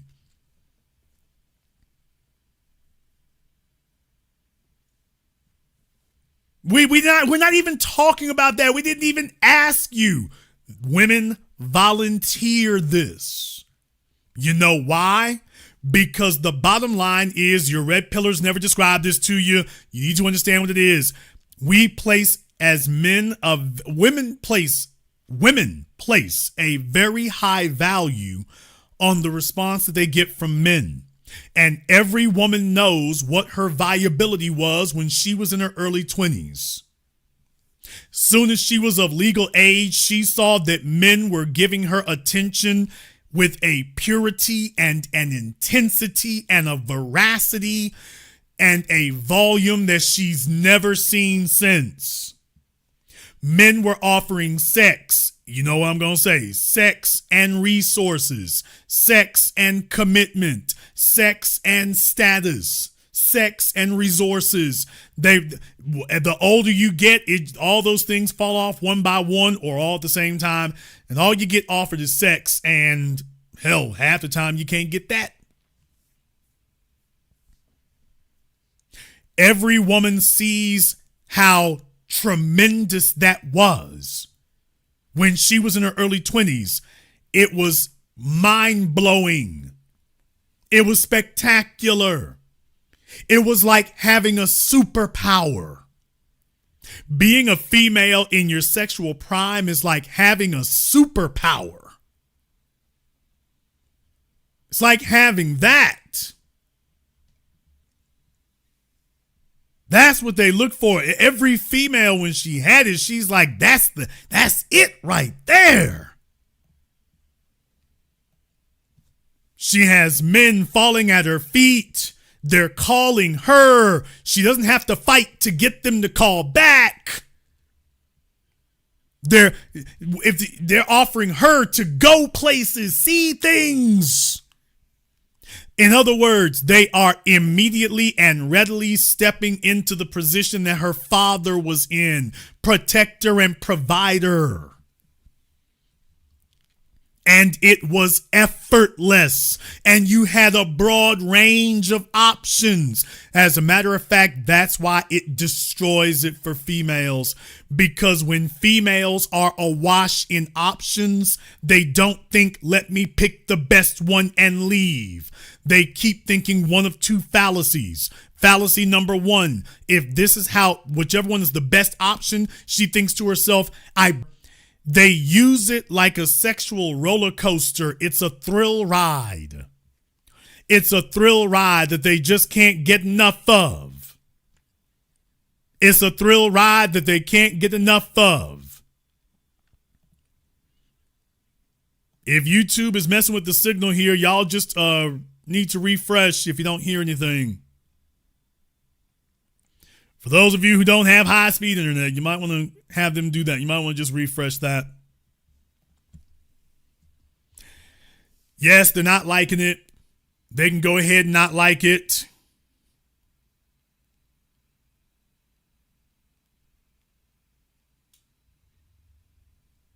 But the reason why this upsets them is because that was when they were in their prime. That's when life was good. Life was good. Oh man, life was wonderful. But there's some things that they don't understand. There's some things they don't understand.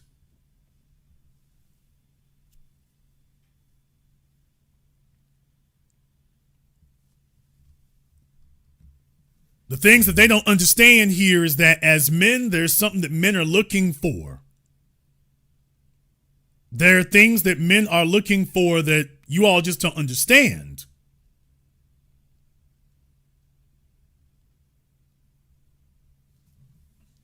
You see, when a chick is in her 20s, she doesn't have a body count in the damn dozens, most of them.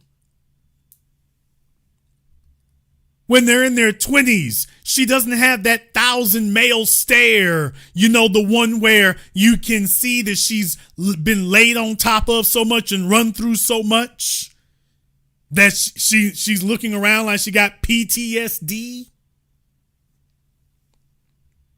A young female who hasn't been run through, run by, and run over.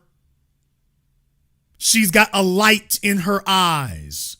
The chick who got 3 kids by 3 different niggas and then had to fight all her life and sitting up here dealing with all her damn problems, baby. Your face, it's written all over your face. Your road miles are all over your face, all over your body.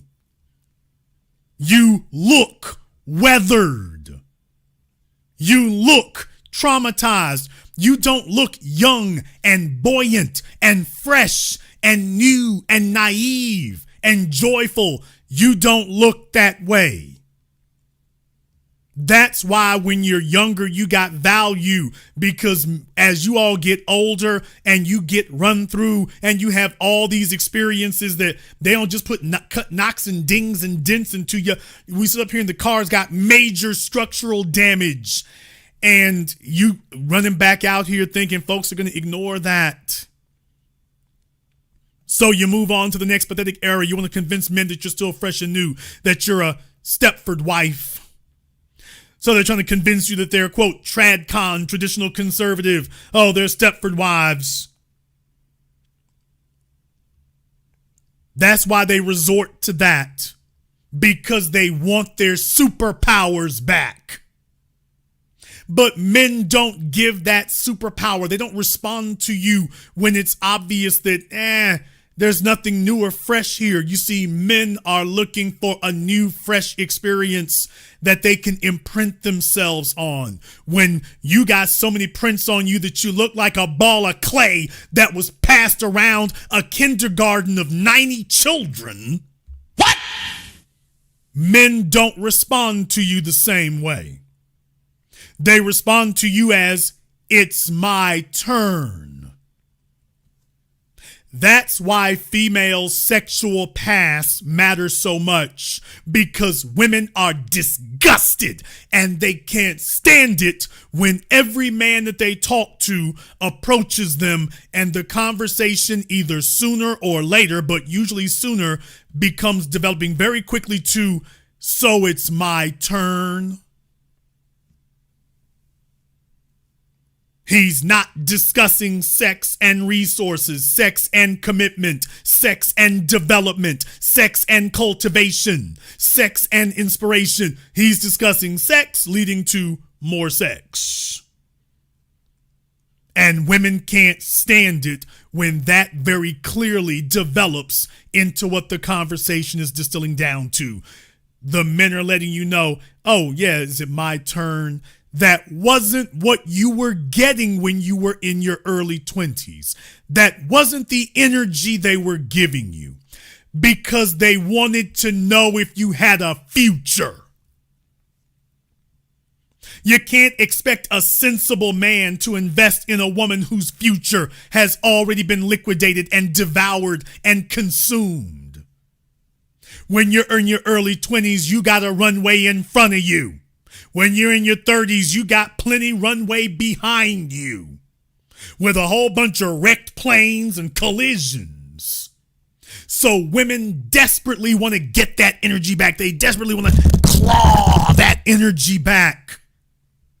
They want the men to give them top dollar, to give them top price, to give them top respect. They want the men to treat them like that young, fresh-faced girl that they saw before, with that air of purity that he feels that now he can pour 100% of himself into and invest 100% of himself into. Women are looking to have the ability to get men to jump over ledges, fight dragons, challenge the lightning and the gods themselves. And a man will do that for a female who has unlimited potential. A female with unlimited potential reminds a man of his unlimited ability. A female who's been run through doesn't inspire a man to do a damn thing but sit down. Unless she goes and finds Sammy the simp, the fella that got left behind and nobody else was fighting for him. Oh, well, he can help pay some bills, but he inspires nothing in other people. He inspires nothing in other men. He inspires nothing in other women. He's just what you got left with. And that's what it is. So you go on the internet and you brag, and isn't this a hell of a thing? First time you jumped your ass off the porch, jumped out the damn window, thought that you were about to make a big splash and brag about it, and the whole damn internet shut you down. Embarrassing. And then the conversation turned to your sex habits, and then it never changed. Maybe the ring is so small because that is an illustration of the amount of investment that that man intends to make into you, or the amount of investment that you qualify for. You get a man who's able to make this type of investment. You get this. You get this right here. This is what you get. And the real reason why this is a complete put down and shut down is because what this says is there ain't no women competing for a man like that. It reveals that part when your man is revealed as weak, as a weenie, as a simp, low value. When it does that, that signals to everybody that's openly getting the world to discuss, by the way, ain't nobody fighting for him. Baby, you got him all to yourself. Nobody was competing against you to get him. There were no line of women competing to get him. Bunch of used up baby mamas, bunch of ran through chicks of absolutely deplorable, disgusting behavior and morals. That's what you get that guy. You get whatever's left over. You get that. And you're going to smile because you have no choice in the matter.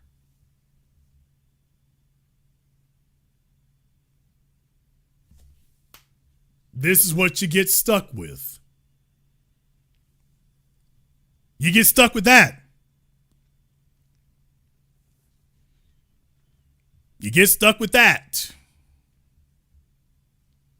And this is where the pain and the anger comes from. Because this goes across all strata of society. Every investor, whether it's the stock market, business, real estate, every investor is ideally looking for a safe, clean, as Robert Kiyosaki said, sanitized investment. He's looking for an investment that will give him low risk, high yield of return. And this is why a woman's sexual past matters. Let me go ahead and explain this to you very, very succinctly. The reason why a woman's sexual past matters, you can write these rules down because I've given you the other ones. This is the next one, is because past performance is the definitive indicator of future performance. When your female was confronted with this situation in the past, how did she handle it? How did she address it? Well, you can see what she did before. And if she's done it several times in a row, dude, that wasn't no fluke. That's who she is. A woman's past matters because it definitively shows you how she handles situations, how she handles trauma, stress, relationships, hostility, difficulty, conflict, temptation, desire. It shows you how she handles those things. Her past shows you whether she handles these things responsibly or whether she handles them irresponsibly. Her past shows you whether she's a person of high loyalty or whether she's a person of low loyalty. Her past shows you whether she's a person who thinks very, very highly and that children are sacred and marriage is sacred, or that her womb is a playground and an amusement park. And that you're the sucker simp who's here at the end of the line to save her from her bad decisions. That's the whole point of all of that. That's the reason for it coming up. This is the reason why their past matters. What a woman has done in the past to men, what a woman has done in the past with men, is what she's going to do with you. Now, let me debunk an etymological, look it up. Let me debunk a language-based fallacy. When you talk about a woman's past, you notice that females love to tell you that a woman's past doesn't matter. Here's where you all are making your mistake, and nobody ever corrects this when they talk to the females. When you talk about a woman's sexual past mattering, yeah, it doesn't matter to an employer, to Fannie Mae and Freddie Mac. It doesn't matter at the drive-thru at Wendy's. But your sexual past is preeminent when you're talking to a man who's going to have a relationship with you. So the subject is literally, what is your sexual value and behavior going to be with a man? Your behavior with men.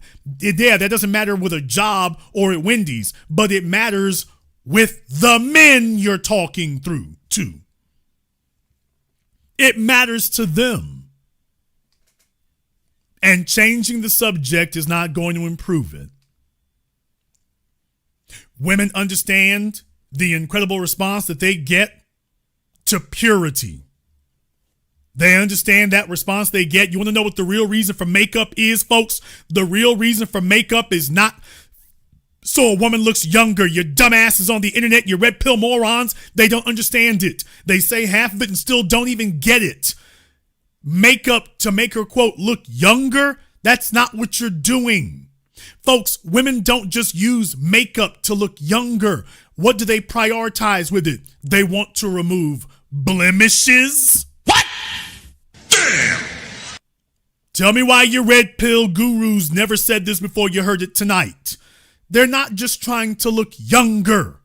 They want to remove blemishes, discoloration, bumps. We've got all kinds of things, concealer, foundation, all kinds of contouring, all kinds of things. If your nose is crooked, we got all kinds of makeup. So if you're willing to become Leonardo da Vinci, you can repaint your whole face specifically to conceal the imperfections. She's not just trying to look young. She wants to look flawless, i.e., pure. She wants her face to have a radiant glow, something that skin doesn't usually normally have. As a matter of fact, she wants it at an unnatural level. She doesn't want a regular level. She wants supernatural. Remember, this is why females have so many makeup products out there that have glitter in them. Literal glitter. What she's telling you is that the epidermis is not enough. I don't want to look like a woman. I want to look like a supernatural being. I want to look like an angel. I want to look like a goddess. I don't want to look normal. I want to look superhuman. They're not even making bones about it. If you thought about it for a few moments, it would all click for you. Females not buying these things to look pretty. They're buying them to look otherworldly. They want to look pure. The hell, they want supernatural levels of it. And that's why a woman's past matters. You can't put concealer and foundation on your sexual history. You can't do that. Doesn't work that way. And so once she realizes that there's nothing in a bottle that you can buy that's going to revert her back to that, you're telling the men that this is no place to invest. There's nothing to invest in here. You want him to make 30, 40 years of investment. You left your damn investment with them dudes who are grabbing your ankles and your feet and your wrists and were throwing you around the damn clubhouse. You left your future with them. Now you're just looking for a bozo and a dummy to sit up here and be a bailout. And this is why these guys in the so-called TradCon movement and MAGA and whatnot, yeah, they don't bring their wives out because paperwork is incoming. And they know it. And they know it. Nobody's going to trade places with you for them. Nobody. And they don't want them chicks to get out there so somebody can say, oh, here's the damn paper. Hey, bruh, your wife is in 4K somewhere. They don't want to have that conversation. Women's past matter because when women fight each other, they go to war over that. Women's past matter because a man is looking for a safe, clean investment. Women's past matter because past behavior is the best indicator of future behavior. Women's past matter because purity gives you the best place to invest. A man is going to get many things back. He can get more money. He cannot get the time back that he invested in you. He can't get that time back. And that's why women understand viscerally, because when it comes to sexuality, that's one of the few places where men actually act on what they really believe. If you really make the grade, he invests. If you really don't, he doesn't. Women do not want to have one or two viable options. A woman's past limits the number of options she can have. A woman is not trying to have as few options as she can get. She's trying to retain the maximum number of options because no matter what man she's with, unless she is truly invested in him. And if these women here, they're showing you what they're really invested in. They're really invested in themselves. Take a look at how passionate they are. They're willing to fight, throw hands, sling mud, ruin reputations, crash all the damn way out for themselves. Fellas, if your chick has never done, I don't give a damn how long y'all been married. If your broad has never done this for you, and you see that she would do this for herself, she's telling you what your value is to her. She is not truly invested in you. And females want to retain the maximum number of options they can have, especially when they're not really invested in you, because she's always considering, just in case I got to jump ship and trade you in, I want to make sure that I don't fall backwards. I'm not trying to take a downgrade. So women want you to put her on a pedestal. Remember what I taught you? Women never pedestalize men. So they got jackasses out here pedestalizing women, simping your way through it and whatnot. And then I check to see if she pedestalizes you. And I notice that she doesn't pedestalize you. None of these people, folk, I want y'all to understand that all these folk out here on the internet, they show their damn rings. They show up in their phony white dresses. They sit here and post all this nonsense trying to make you think that they're so lit and everything's so great and so wonderful. And did you notice that, yeah, by the way, ain't nobody doing that for them?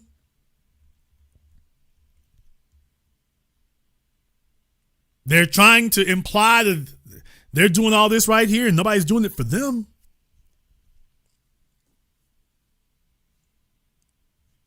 They're not pedestalizing their men. They're pedestalizing themselves. But they're not pedestalizing their men. Did you notice that? They're not pedestalizing their men. They're just pedestalizing themselves. However, you might disagree. Oh, you knew it was coming. Therefore, the link to the Zoom is now open. So you are now free to roam. Give us a call up. Please remember, if you call up on Zoom, the only thing that we require, make sure you have your camera and your microphone turned on. The internet will not see you. The camera and the microphone is only for me, just to make sure we don't have any trolling issues. That's all. You can say you're allowed to speak your piece, just so long as there's no trolling. You do not have to agree with the host. That's never been required, never will be. If you disagree with the host, we move you to the front of the line. You don't got to fight for nothing. There is no call screener. I've never had one. I never will. Don't need it. So you are more than welcome to give us a call. And if you disagree, by the way, we move you to the front of the line. So you are never made to wait. If you disagree, you get preferential treatment. Believe that. But on tonight's program, we are talking about why women's sexual pasts matter and the e-girl TradCon alt-right slugfest that you just saw break down this week. I mean, that just proved it to you again. That's exactly what it is. Some of these folk need help here. Some of these folk need help. You got to be careful. When women get desperate, things get rough. When women get desperate, things get rough. It gets rough when they get desperate. It gets rough when they get low on options. It gets rough when the heat come down. And then they start looking for a lifeline. A lot of them out there like that, pretending everything is good and everything is sweet. And then when the rubber hits the damn road, you find out what the hell's really going on. And their past matters. Their past definitely matters. I mean, they're trying to get this stuff done while they're still young enough to walk away with something of value. You don't want to become blind little old ladies like some of my mods in here. Shout out B1 Speech. Damn! What? Sometimes they're monitoring things, sometimes they're not. You know, the Metamucil doesn't always kick in, so it's sometimes my mods need to perk up some. They're not watching the chat room like they need to. The Metamucil hadn't kicked in, but it's a young girl's game. It's a young girl's game, so grandmas go wild sometimes, but it's a young girl's game. Young girl's game here, but yeah, if anybody sees Colonial Pen, let B1 speech know. Let see y'all can get the Colonial Pen people to wake her up. Sometimes she starts nodding off over there. But yeah, folks, they want you to think it's Betty Crocker. They want you to think that, and this shows you the tremendous amount of investment that goes into gaslighting men. It shows you the tremendous amount of investment that goes into it, and it's cultural, and everybody sees it. Everybody knows it. Did you notice the other thing they were doing? They were talking about what they get. Man. Well, the ones who actually could get something. Also, did you notice the chicks who were getting the least? The chicks who are getting the least, those are the most racist. Did you catch that one? What? Yeah, did you catch that the chicks who are getting the least tangible rewards, those are the most racist ones? See, they're trying to compensate. You see, a man who is really on top of his game, he's not gonna have a female out there trying to be Richard Spencer with ovaries or David Duke on Twitter. A fellow with something to lose is not gonna have some alt-right white supremacist chick running off of her damn mouth, dirtying up his name. Because you see, he got to do business with people. And those people are not gonna be all white. Now, a working class dude, you know, he's a mechanic. He works at Home Depot. You know, a middle class fella who makes $80,000 a year or less. Well, he can have you. You're not necessarily going to annihilate his life. You're not going to lower his standard of living because he's not really at the top of the food chain. So you see, that'll work. But you don't really qualify for that top 5% of men that you aspire to. You don't really qualify for that. So as they get older, they got to go for something else. This is why Lil Miss Morgan, with all her white supremacist stuff up there, you notice Lil Miss Morgan, she's got the bastard kids. She's holding out for a white man, but she's doubling down on the white supremacy. Did you notice that?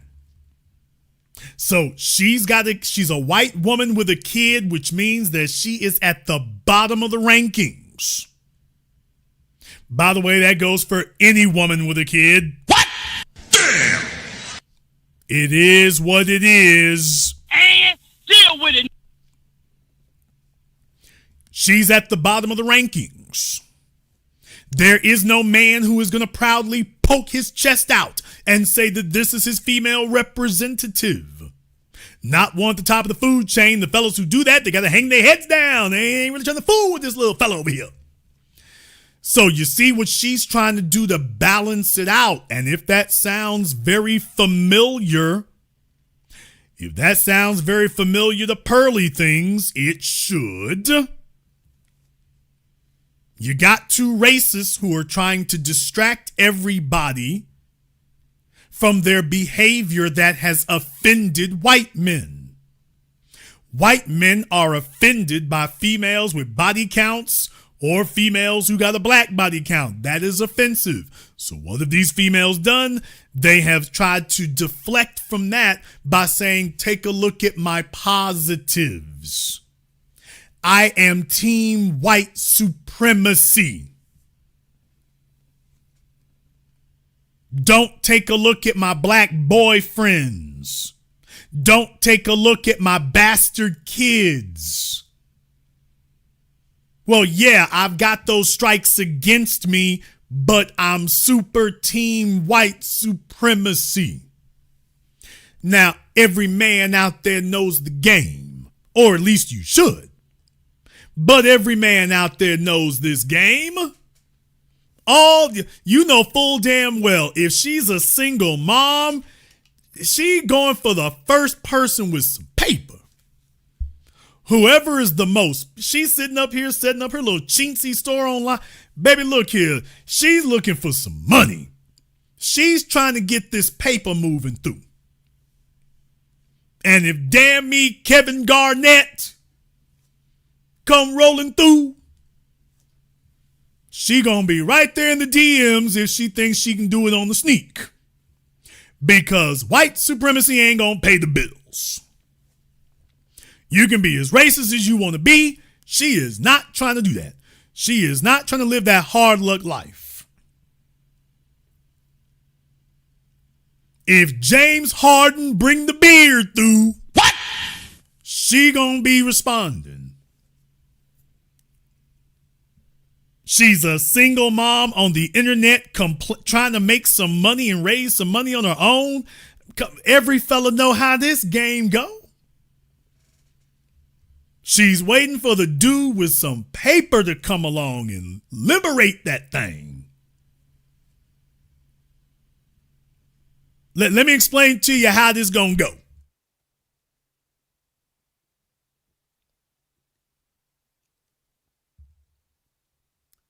And the white men listening to me tonight will bear me witness.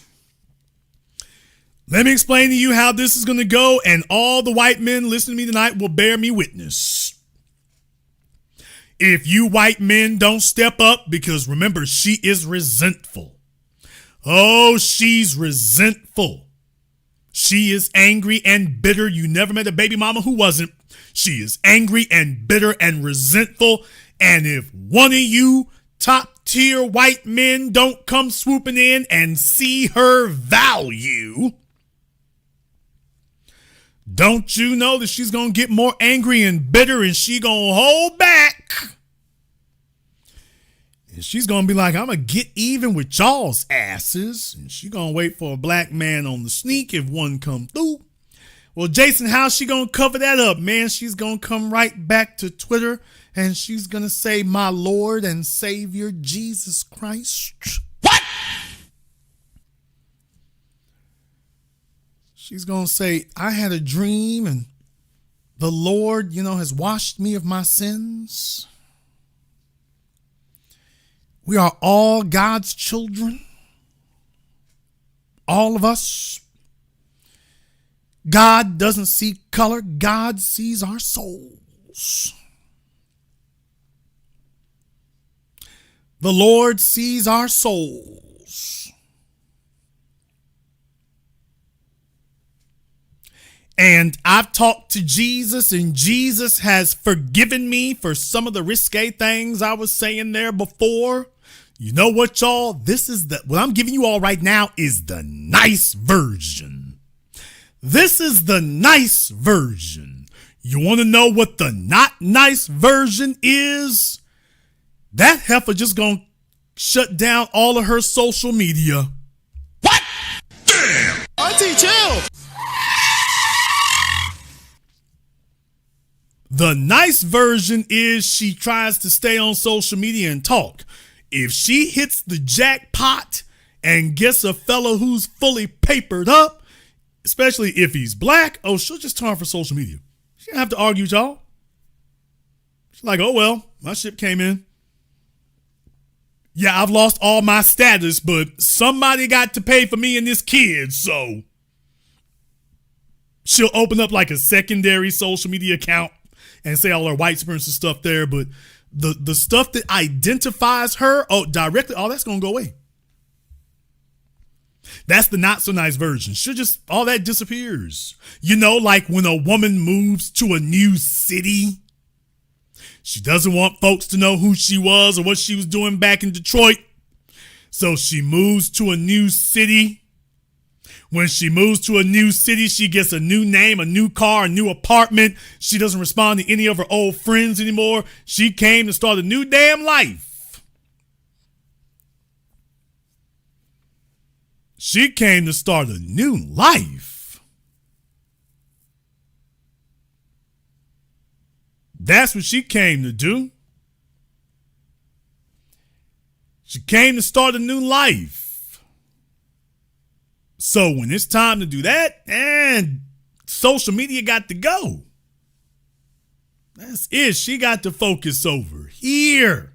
Because she got to get this dude across that 5-year timeline so she can get half of everything you got. So, and she's going to do that.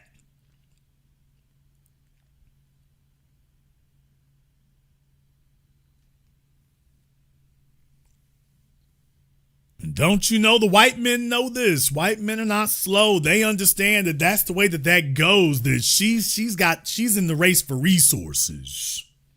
So she's looking for some guy who's a welder. She was looking for a CEO before. That's another reason. These chicks go to these alt-right white supremacist rallies like Turning Point USA and CPAC. They think they found the place to find a future Jeffrey Epstein or a Roger Ailes or some dirty old dude who's papered up, which is what they're doing. It's like Instagram DMs. They're going there. And you know, most of the white men, if they're over the age of 50, the guys who are papered up, it's not hard to spot them. When you go to those kind of rallies and things, the fellas who are papered up, they're over there shaking friends with Tucker Carlson.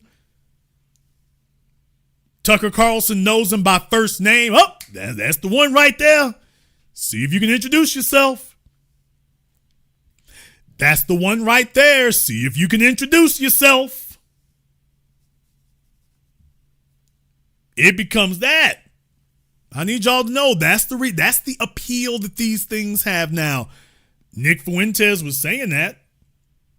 Brett Cooper said it. I'm not speaking out of turn. Brett Cooper said it.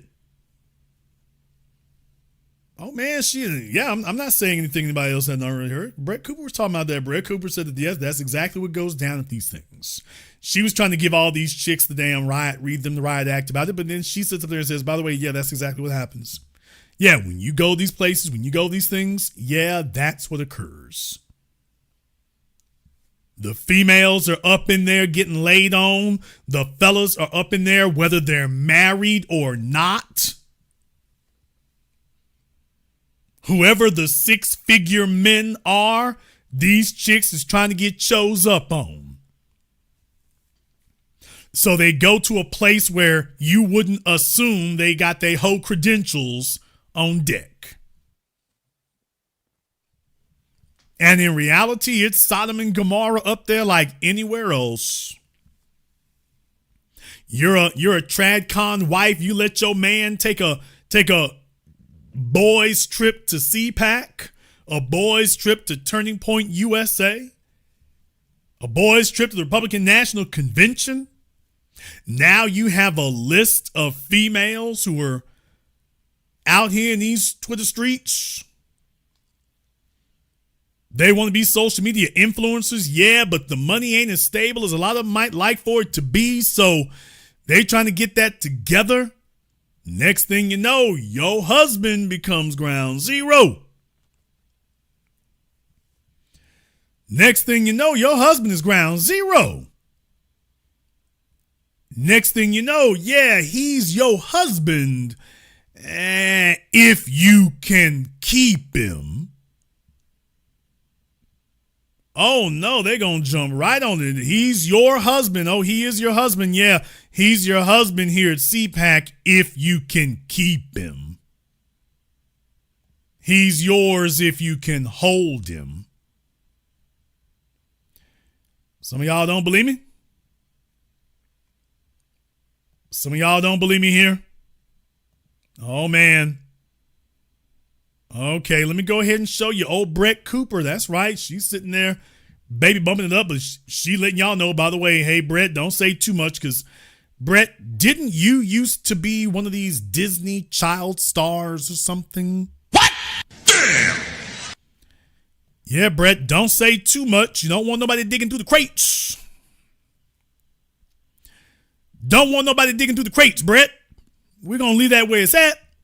We're going to let you live. But by the way, Brett had a few words about their little online beef they were going at.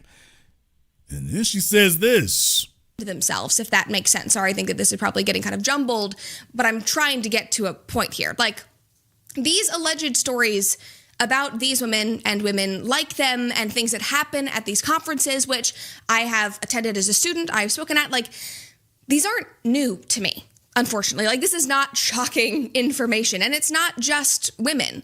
Like, I hear stories about men going to these conferences and cheating on their wives, straight men getting to these conferences and going on Grindr and hooking up with dudes. I did a whole interview with my friend.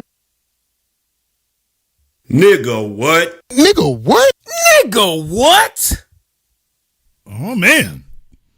For those of you who said, Jason, are you sure when you said these hardcore white supremacist males, there's a heavy LGBT homosexual movement among them? That a lot of these white supremacist males who are front line and out front, when I told you all that, by the way, I know for a fact, there's a heavy number of them that are straight up homosexuals. Talking about family values and family planning, and of course, a very, very super heavy dose of damn them niggas. But by the way, old Brett's letting you know everything Jason told you is spot on. She's telling you this is a normal thing. And folks, you didn't hear about this until now. They've been having these conventions and stuff for decades, and you're not hearing about it till now? Why not? Unfortunately, like, this is not shocking information, and it's not just women.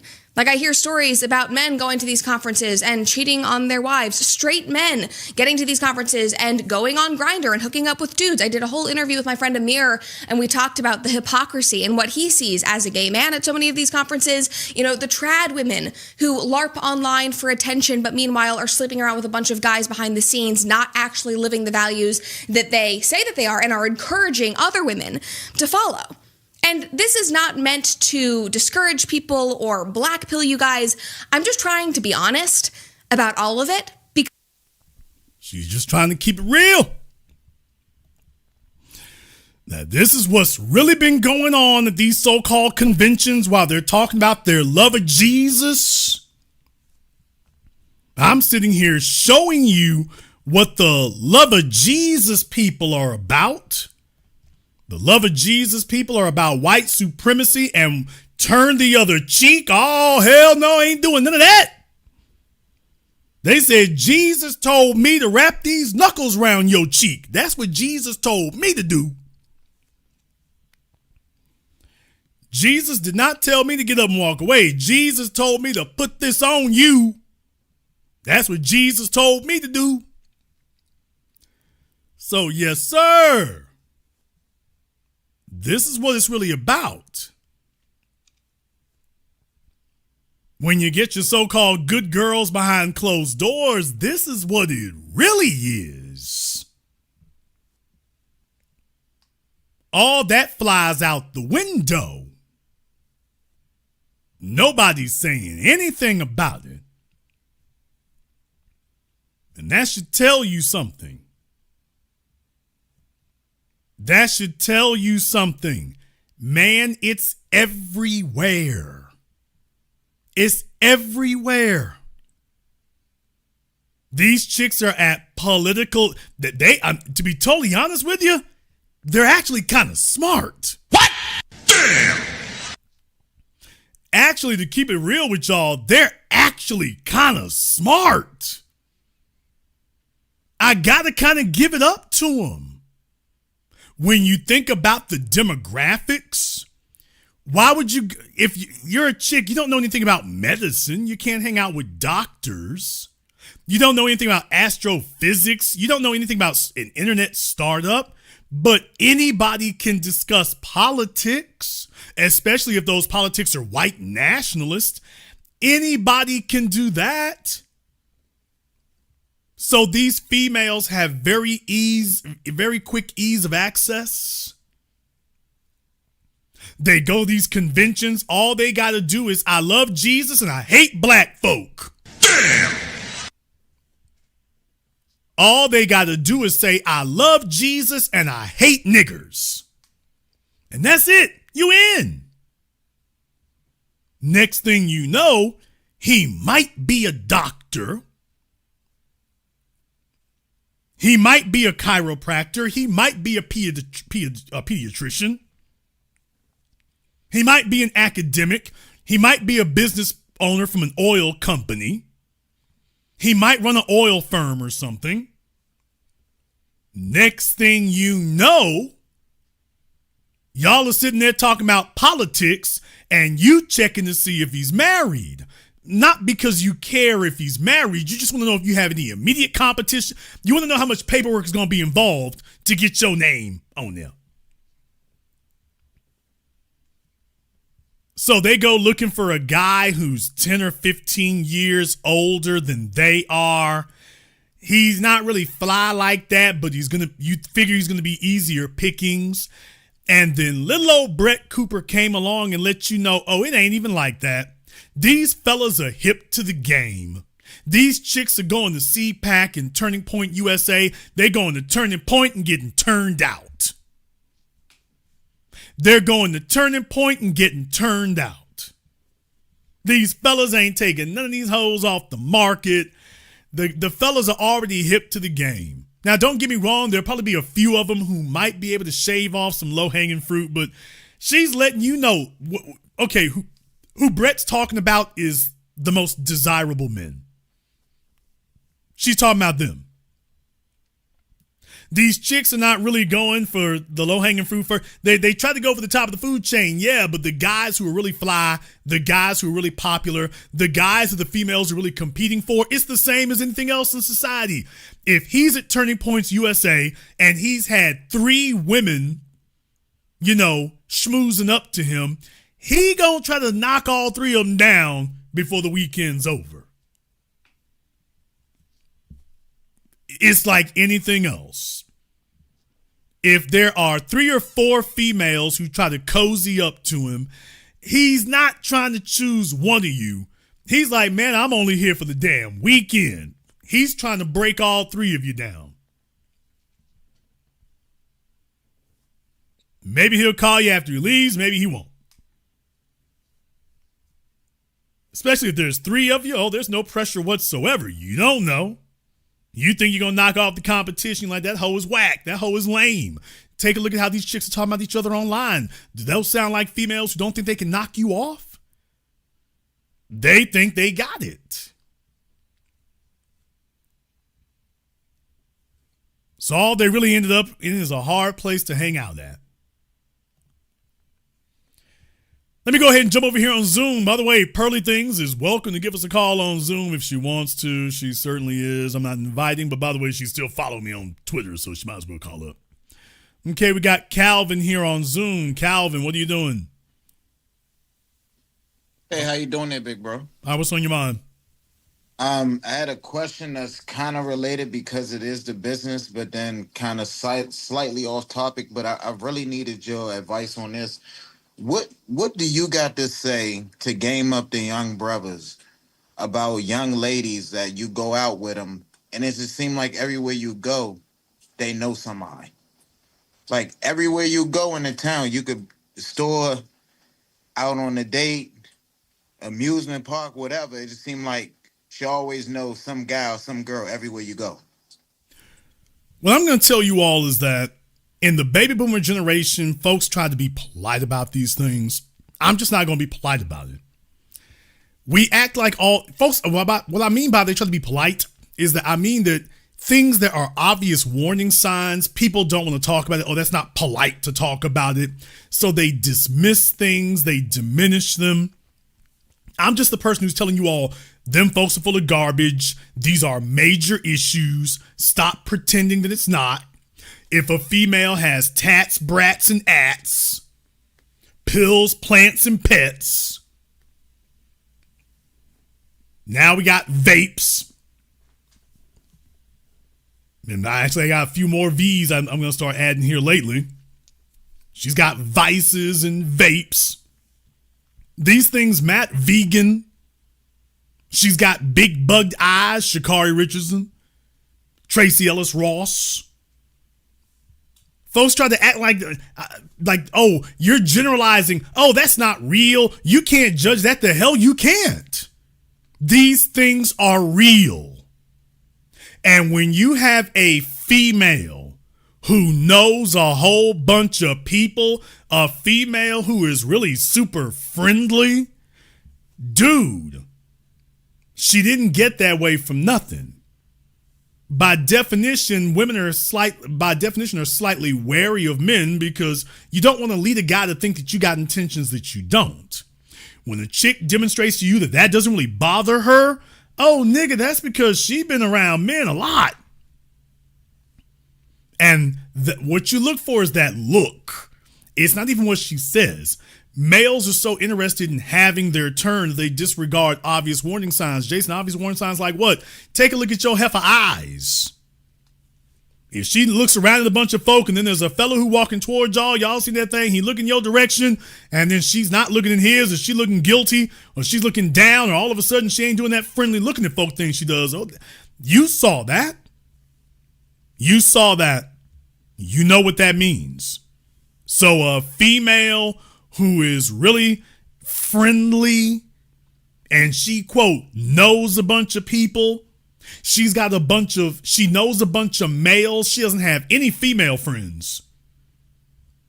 She doesn't have any female friends. She's a nurse. She's a airline stewardess. She's a hairdresser, but she doesn't have any female friends. She's in college. She got no female friends. That's not a minor fluke. I just get along with men better. Men don't get along with women like that. Not like that, we don't. So women will show you obvious signs, and what they're looking for is to see how naive you are. Now, if you are the last train leaving, she's not going to say very much. But if she thinks she can do better than you, she's going to leave you eventually because you're too naive. If you are so naive and short-sighted that you cannot see that obvious defect, then she's like, oh, other men are going to get over on you all the time. So no woman wants to be with a sucker. And if you can't see her obvious deficiencies, then she's like, yeah, you're not smart enough to be with me unless nobody else is buying, in which case now she's kind of stuck with you. So just recognize that means something. If a female's friendly, she, quote, knows a bunch of people, that's not good. Especially if she knows a bunch of men, that's not good. Older men, that's not good. Too many fellas out here be asking females about body counts. Y'all need to start asking not about body counts, but about ages. What? Oh man, they don't want me to go into this tonight? Fellas talk about body counts. By the way, y'all ain't talking about age count. Ask that chick, she was in her damn 20s laying up with dudes in their 40s and 50s. That means something. Y'all saw that in the housing projects. That means something. That's just what she do. So recognize the warning signs. A female who, quote, knows a bunch of people. Brother, if she wasn't making money with them, what the hell does she need to know them for? If she knows a bunch of people and it wasn't business, it was pleasure. And there'll be some broads in there. Oh, they want to talk about this. There'll be some females in there. If she knows a bunch of people, there's a female in that body count. Does that answer your question?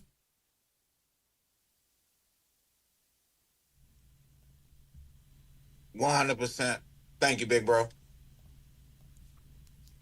Okay, this nigga wants to sit up here and eat some damn Pringles. What? He gets on the damn phone with me and then wants to start eating some damn Pringles. That's why I told him anything else. As soon as he tried to talk, this nigga damn near choked. Cookie! Nom nom nom oh nom nom nom nom. That's why I called him at the end right there. I'm like, okay, let me ask you a question right quick then. Since you eating in front of my face, let me ask you a question. He damn near choked. I'm like, okay, you about to need the Heimlich maneuver. No, it's no mercy. No mercy. Thank you, bro. Let me go ahead and jump back over here on Zoom again. Let me see if I can get Ambrosia up here. She been goofing off tonight too, as a matter of fact. You want to talk about mods and goofing off tonight. Hi, Jason. What's on your mind, ma'am? I wanted to speak on the young women on the Twitter timeline. I was a flight attendant, and when I tell you, those white women on that timeline were just like the white women that I worked with as a flight attendant. They are very vicious, very catty, and the whole shading her for the ring, that's a big thing. That's a really, really big thing. There was a particular flight attendant who she claimed she had gotten engaged, and her ring on the bus, when the sun hit it, reflected rainbows. And they clowned her because they knew that diamond was fake. And it is a really big thing culturally like that to get engaged and have a substantial size ring. And if your ring is bad, your ring is small, they're going to treat you like shit. And it's just how it is.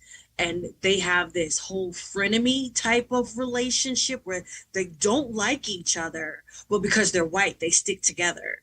And when it's time to go to blows, I've broken up a fight in the galley between two white flight attendants, like fist, hair pulling, everything in the galley. It's this weird relationship that they have with one another. I have never met a white woman that actually liked her white friends. They always had something nasty to say behind their backs. Always. So that timeline is not shocking to me at all. This is what we saw flying all the time. It was actually entertaining to watch.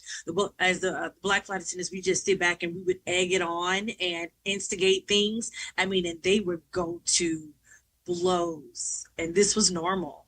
This was so normal. Well, I mean, certainly they're competitive, and there's something to be said for that. And I can respect that.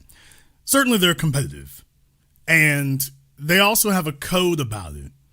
But the other thing is they also have their goals and their aims. It just depends on what it is. They have their goals and their aims, and it depends on what it is.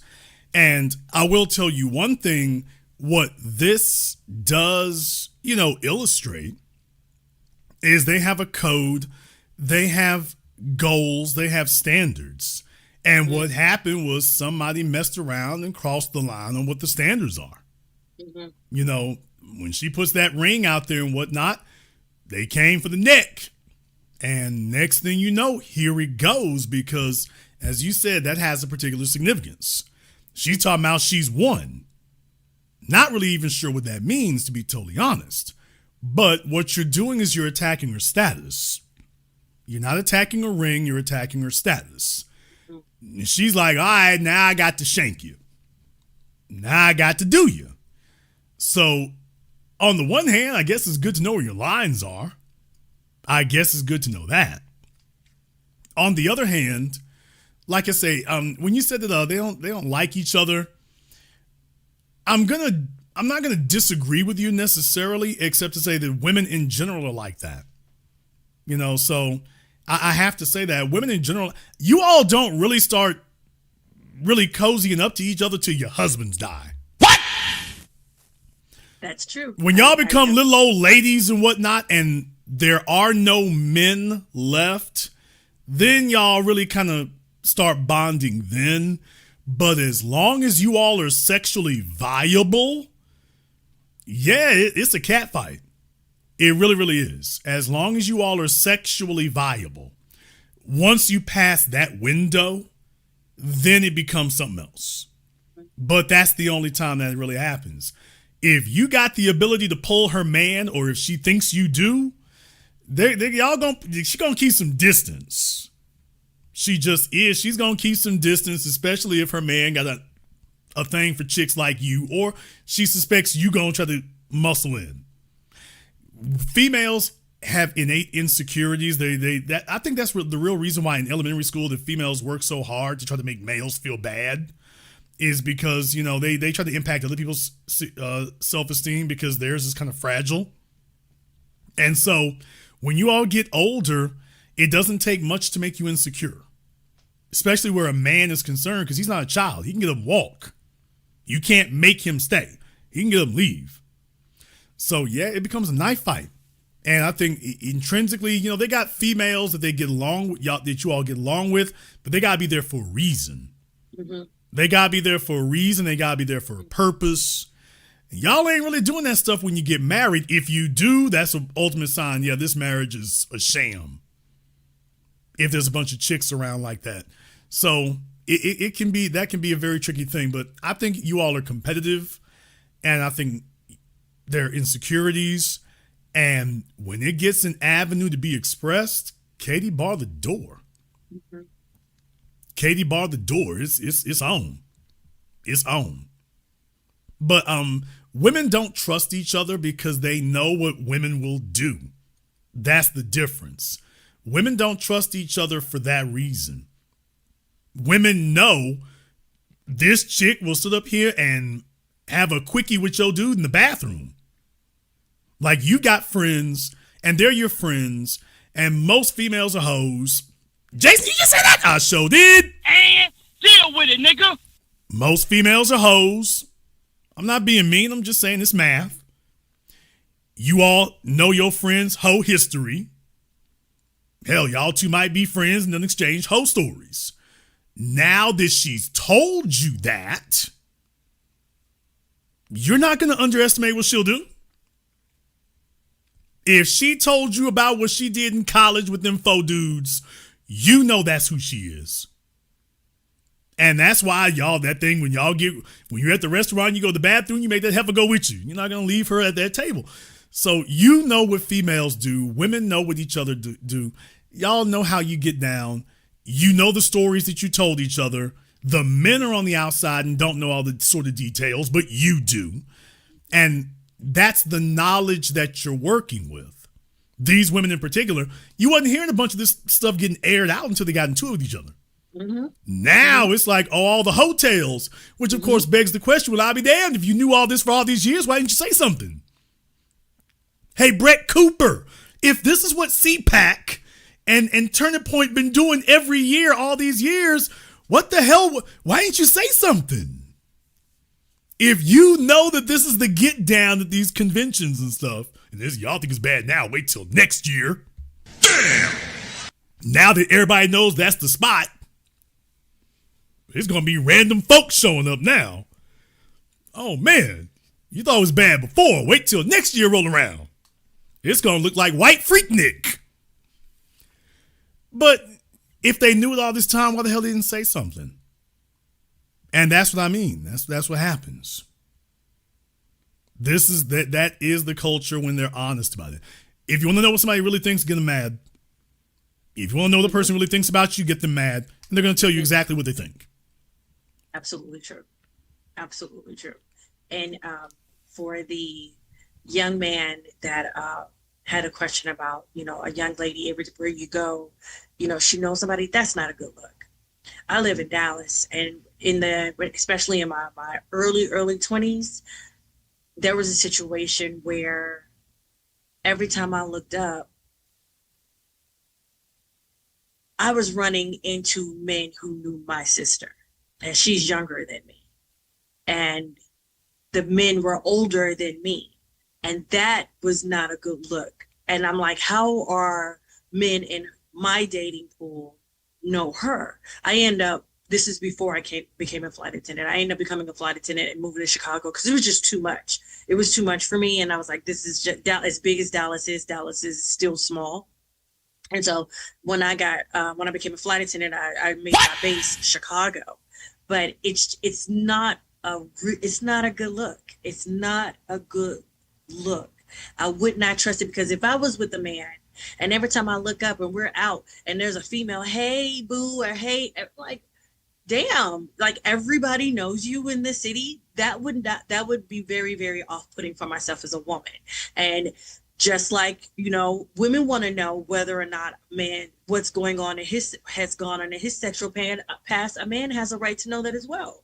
If you're a woman and the guy tells you, he's bisexual or he's been with men, and if that may be a complete turnoff for you, you probably don't want anything to do with that. Well, guess what? That man wants the same discretion, wants the same respect as well.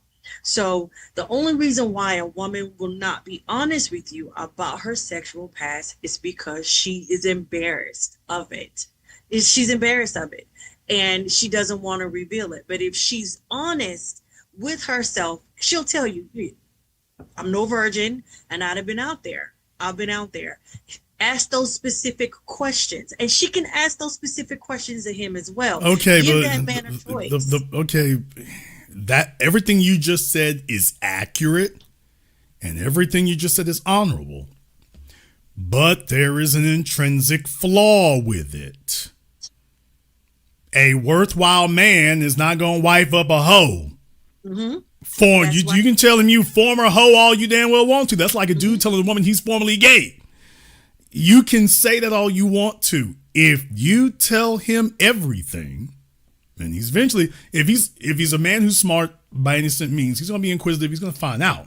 Mm-hmm. But if you throw it on the table, just understand, for the men you really want to be with, they're gonna kick that back. So there's the problem. Women do not approach the men that they don't want, they least desire. They approach the ones they most desire. And that's where the problem comes from. Women don't desire rejection. It's more crushing for females than it is for males, which is why women spend most of their time trying to reject people, because they're trying to shield themselves. Women don't put themselves in that position if they can avoid it. So the men they really want, that's just going to be wall-to-wall rejection. It's the little square oddball dude. You're like, I'll be damned. This is where life going to end up at? Yeah, this is where you're going to end up at. Yeah, this is it right here. Yeah, but that's not what she actually desires. And that's the only guy who's going to hear all your hotels, all your Freaknik files, and all your vegan stuff. That's the guy who's going to hear about your weed habit and all that stuff. And she got a good heart. Shikari didn't really mean to be doing that at the airport. That's the guy who's going to hear that and then start rationalizing it and then start dismissing it. That guy. Not the one you actually want. The one you actually want, he got something to lose and he ain't trying to be nobody's damn fool. He's going to hear all that, and because he's had options, he knows how hoes get down. So he's not stuck for options. He's not low on options. He's not desperate. So when you start running down the hotels, he's like, well, I've seen this 30, 40 times. Okay, well, we can do something, just nothing permanent. Well, and I get that, but that's how if that's the decision, then that's how it should be. If you lie and he found out, it's just going to be even worse. It's like you're trying to force this man to be with a woman that does not qualify, and that just makes it even worse. If that's the case, then you shouldn't even be pursuing that particular type of man. Only pursue men that you know that'll be okay with that. But that's not the way women operate. What you're saying works perfectly fine in Confucian philosophy, but that's not the way women operate. Every woman thinks that she's a dime, or at least every woman believes that most men are sexually malleable. Let me just say it like that instead. Most women believe that most men are sexually malleable. They also are still carrying around their outdated files from their 20s. If he wants to sleep with me, then he is interested in investing in me. So as long as I can get sexual attention, all the other doors will open. Well, when you were 22 or 23 or 25, that was true. You're 35, 45, that's not true. But she's still holding on to that because she wants her superpower. She still wants it, even if Green Lantern's ring fell out of power a long damn time ago. That's the problem. So these are intrinsic realities, but that does not change what she actually desires. She does not. You need to be somebody get paid A grade. That's not what she wants. You need someone you qualify for. That's not what she wants. She does not want that. And it's only after what she really wants completely humiliates her that she finally breaks down and accepts the reality. Only now she's angry and bitter, and she gets a hold of the simp, and it's like, okay, I'm presenting you with the damn bill for everybody else. And that's what it becomes. Here's the bill. And she takes out all of her frustrations and anger and neuroses, or she demands that you, this is the most humiliating part of all for guys who get stuck in with that. She is going to demand a level of productivity and resources and benefits from you that she never demanded from them. Them fellas got to do triple X rated every damn thing with no commitment or nothing, stuck her with 3-4 kids, couple of STDs, some lumps upside the head. Everything was fine. That's not enough for you though. You're going to have to do 10 times what they did. Oh yeah, and you're going to get 1/3 what they got. And there's only a certain type of male who's going to make that deal. And it's not the ones that you all really desire. That's going to be the little weak, little sad sack. He's going to be the guy who takes that deal. He'll take it because he doesn't have options. When you hear a female talk about her body counts in the dozens and she's got the bastard kids and, she's still got her prescription for Valtrex. What? Damn! And she's hoping that the 4K video don't hit Pornhub. Nigga, please. I mean, when fellas are out here sitting up here trying to mentally negotiate that. They're trying to mentally negotiate that.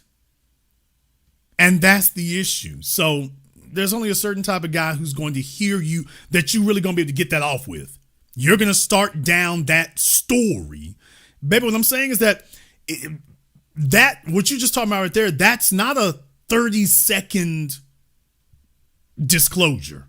That's like a 30-minute disclosure. Because when you start that, it's going to be like, really?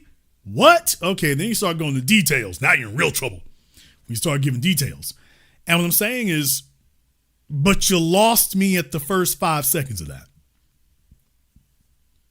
As soon as you tell me about the college orgy, you lost me. Right there.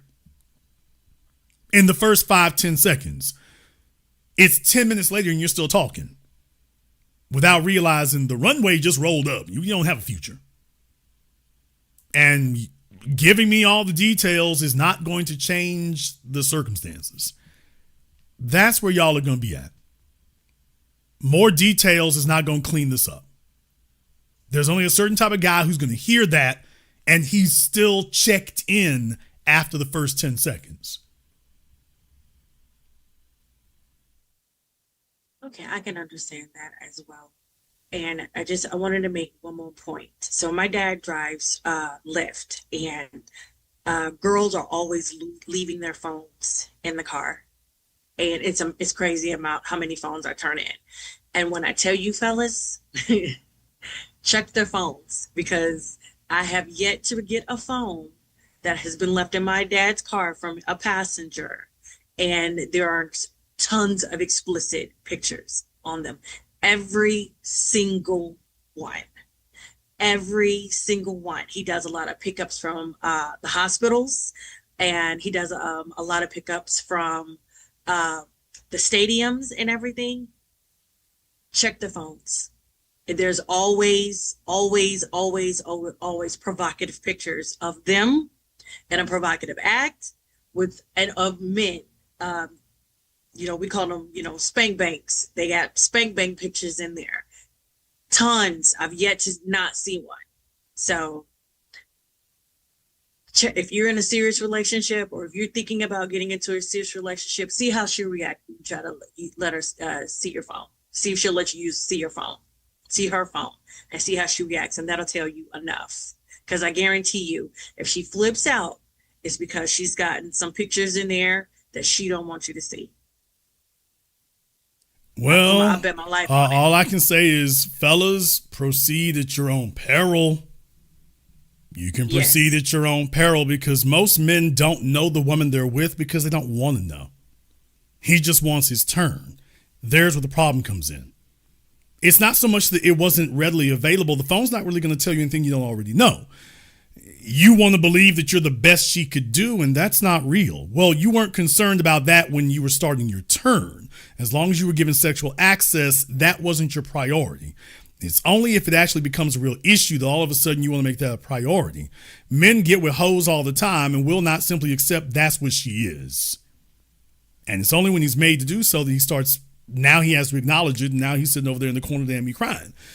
So it's not that fellas don't know. I mean, men routinely ignore the caliber of female they're with. Routinely. He ignores all that stuff there. And as I said, most men are struggling. Well, beggars can't be choosers. They can't. So they will hear this stuff. he'll start telling himself, well, I done did some things too. Nigga, you ain't did nothing like she's done. Nothing. This is the crazy part. When fellas, you know you're a sad sack when you heard about your woman, this damn sexual rap sheet she got, and you said, well, I done did some things too. You've never done what she's done. There are 0 men in here. None. There are no men in here, period, who done slept with a dozen females when they were 20 years old. You ain't did it. There's no men in here who were naked in a room with a dozen females by the time you were 20, 22 years old. That's not happening. That's a lie you tell yourself. There's none of you who had foursomes and fivesomes. There's none of that going on. Females get invited to group sex and everything every day. Women get an invitation to all kinds of stuff all the time. Men do not. As a male, you might try to organize something. You ain't never had 3 females talk about, here, come with us. We going to Cancun, we going to Disney World, come with us. That doesn't happen for men, ever. If it does, it's a setup. You're going to get robbed. Women get that as soon as they can. That they get those offers all the time. So you've never had that. Never. You were trying to organize it. Women get it to the point that it gets annoying. They're drowning in it. They're flooded with it. It gets annoying how often they get offered it. That's why they get an attitude about it. It's like, dude, if she's going to take the offer, she's already said yes to it. So she's not going to say yes to yours because she's already said yes to the one she's going to do.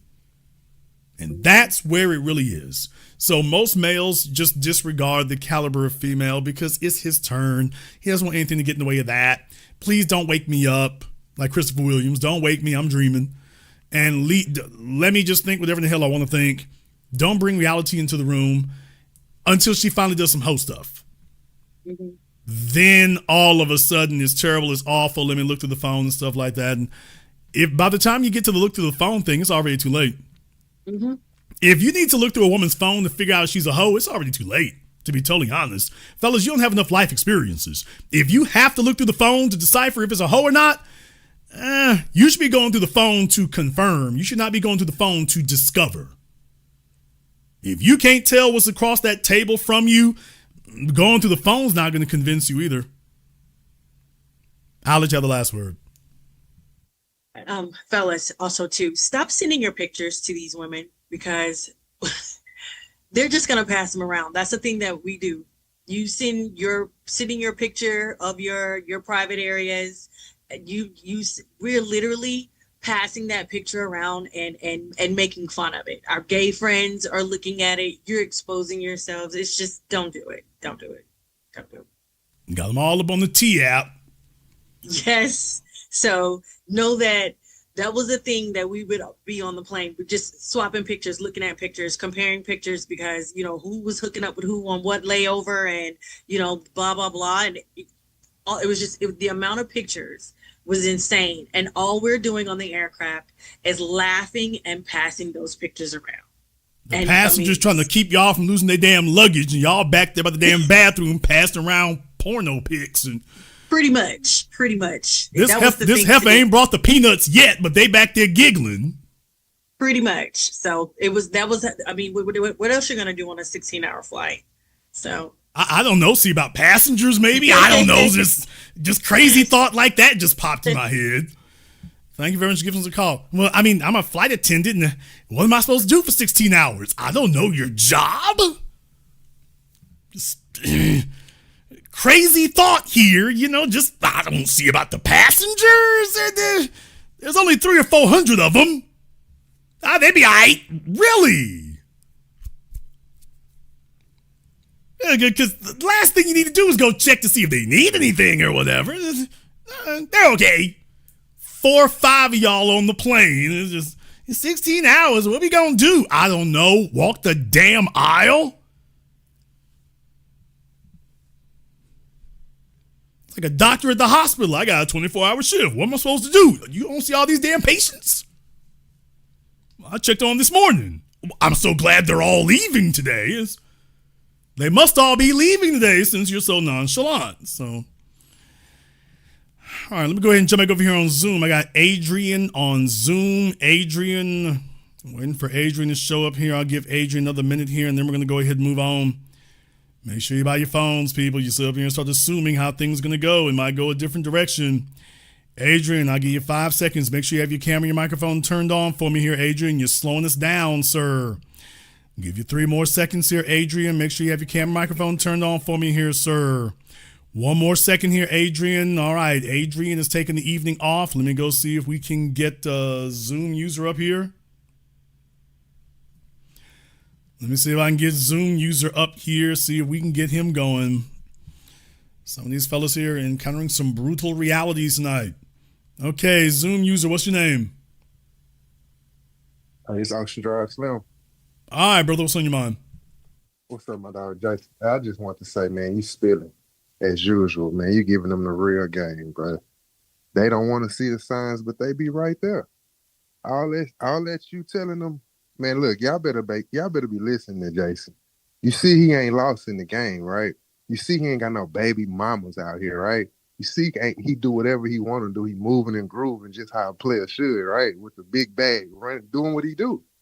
I don't want that to come out wrong, man. Y'all need to know that y'all niggas are losers, nigga. You niggas need to start telling the kids that you fucked up, you lame, and you let these hoes run circles around you. And don't be like you. Just say that. You niggas out here porn stars. You meet these hoes in the strip club, in the club.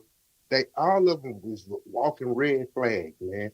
You can't be out here. You niggas is freaked out. That's what I was gonna say too, Jay. These niggas is freaky. They turning them out because these niggas too freaky. I mean, brother, they're desperate. They don't have a bunch of options. They haven't had a lot of experiences.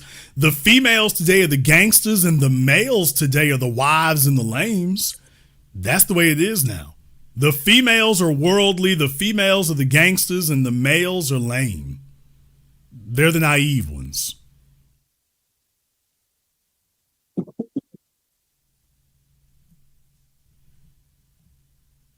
Yeah, I'm gonna let you go, Jason. I'm in here cooking, so I just want to let you know you're on it, bro, and that y'all better be paying attention because Jason knows what the hell is going on.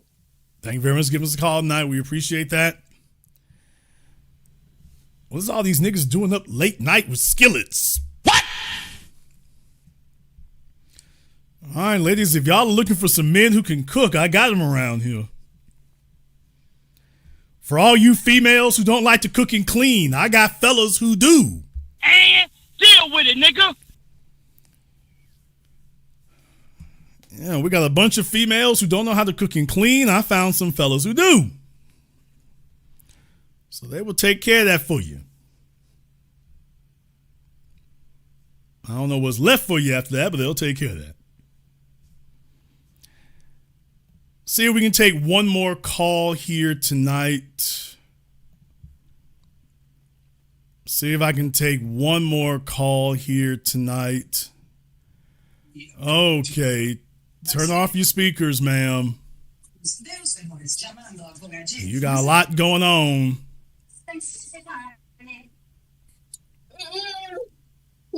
Ma'am, I did not have all night. Speak.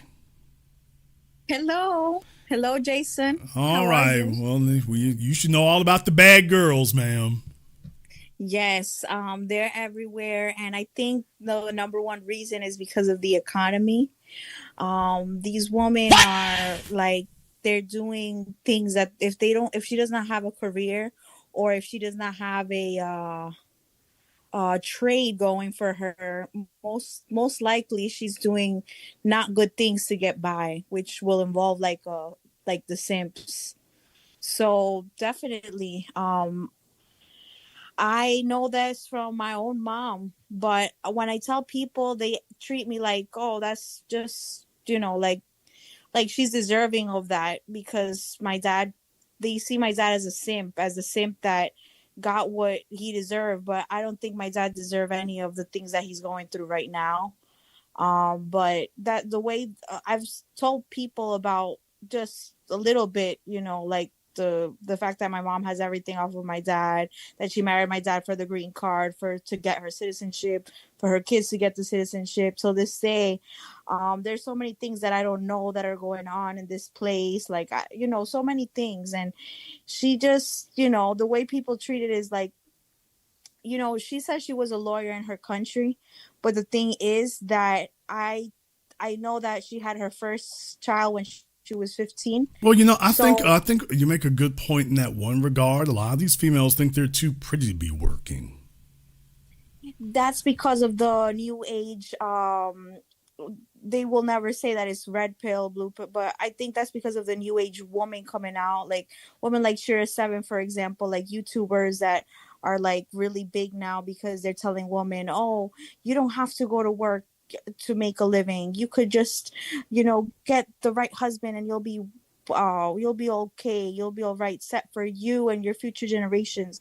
Like the way she paints it and other influencers paint it is like it's the best. Well, they say that everybody. That's the way the internet is. Attorney James Sexton said everybody's trying to make it their highlight reel and your life feels like a gag reel. But that's what they do. They present this.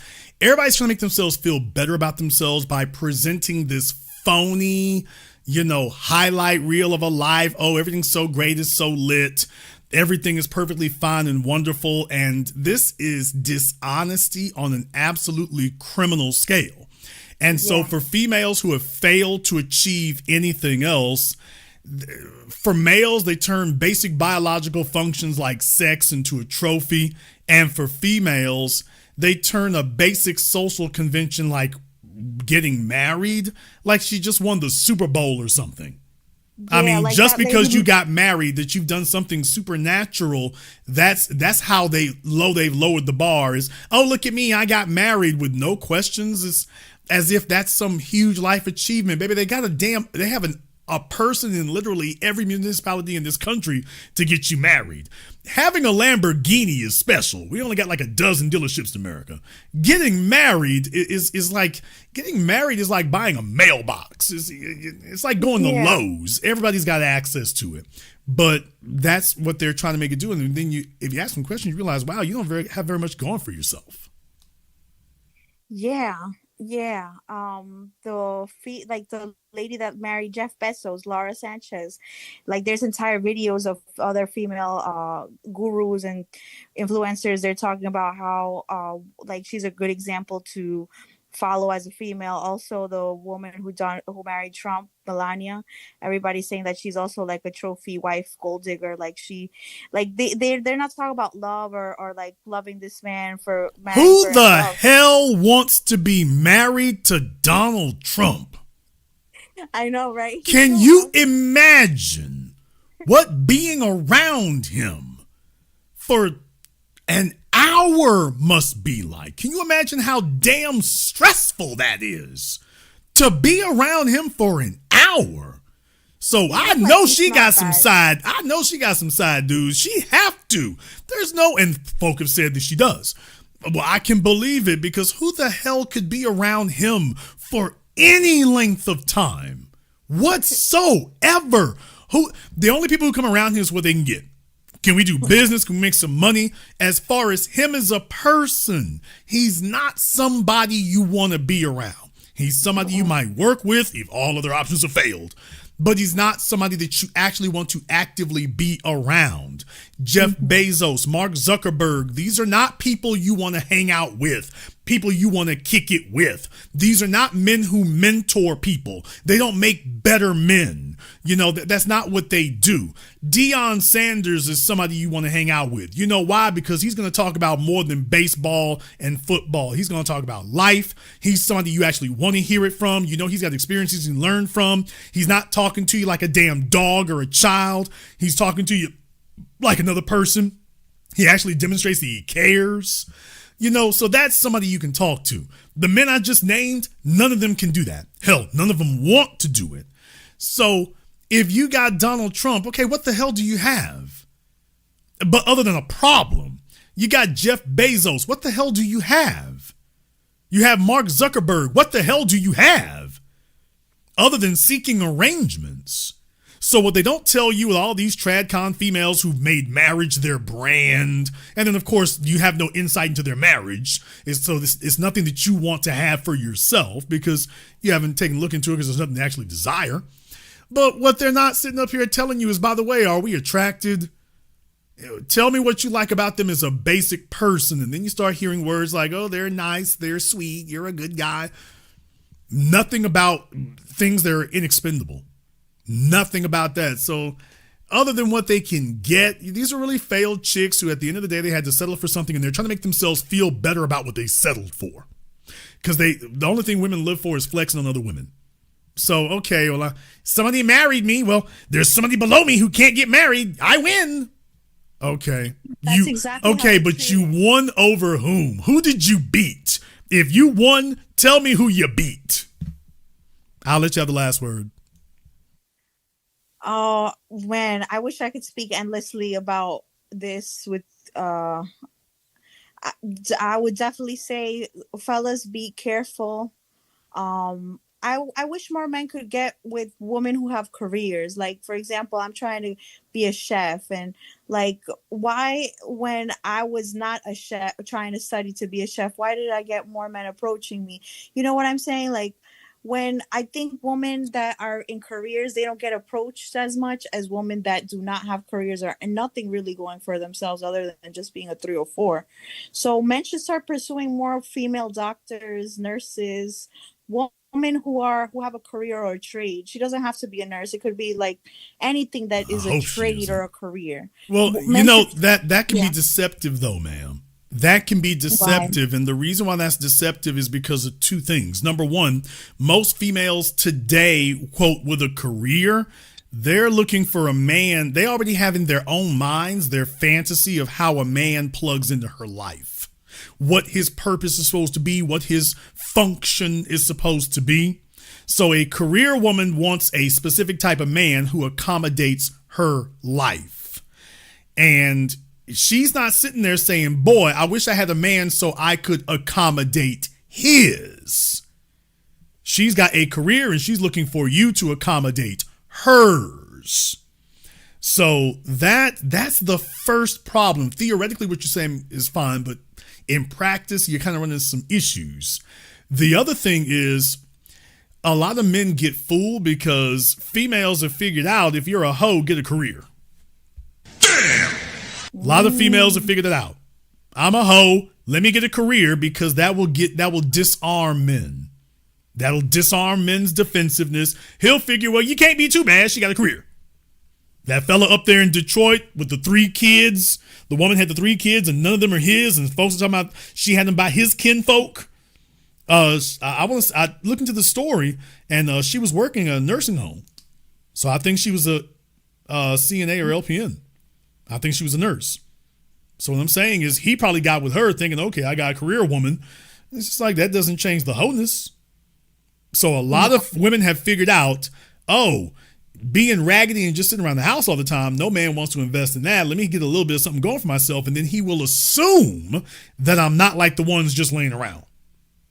And in reality, yeah, getting a, quote, career has become a strategy for hoes to conceal the hoe record. Wholeness. Thank you very much for giving us a call. Now, yeah, they conceal that hoe phase, which is never a phase. She's like, okay, well, most hoes ain't really got something going for themselves economically, so let me go ahead and do that. And then I deserve a man who's doing better than my career. So if I have a career, I deserve one who's doing better than mine. Okay, we got E here on Zoom. E, go ahead and unmute yourself. What's on your mind? What's going on, family? All right, brother. So you oftentimes talk about, when a chick relocates. When she relocates, that's also a sign of her trying to reinvent herself in a way. Well, I wanted to talk about chicks that reinvent themselves. What I'm finding out lately that I've seen that no one's really talked about is I'm seeing a lot of women try to reinvent themselves by going out and getting these fake honorary degrees. They'll go hook up with some kind of church, political, network, entrepreneurship center, and somehow they'll go somewhere and get a fake degree. Yeah, I just talked about that, about careers. That's how you hide wholeness, lack of development. Yes. So if I have a career, that's supposed to enhance my value as a person and get him to make assumptions of my value as a person. So she doesn't actually have anything. So this degree, this nursing license, this certification, this enrollment in college, this will get him to assume things. Right. I mean, and these, like, I know this woman, man. She got an associate's degree. Now, she was successful because she had several daycares, several daycares, did well. But she got an associate's degree, and she got hooked up with her church Democratic Party group girlfriend clique, and she actually went and got an honorary doctorate degree, and went to a little spot outside of Atlanta and went through a ceremony, had the little tassel and the hat and the robe, and took pictures, and she went and changed her name to Doctor online. Yeah. I could not believe it. But the more I started finding out about it, it's not just one thing. It's a lot of chicks right here trying to chasing titles. Chasing titles with the assumption that men will just assume things. Some and some do. Some do, but hopefully fellas are getting smarter about that. But yes, women are chasing titles. So it's not just degrees, although that's a skullduggerous new level. If you're going to go that far with it.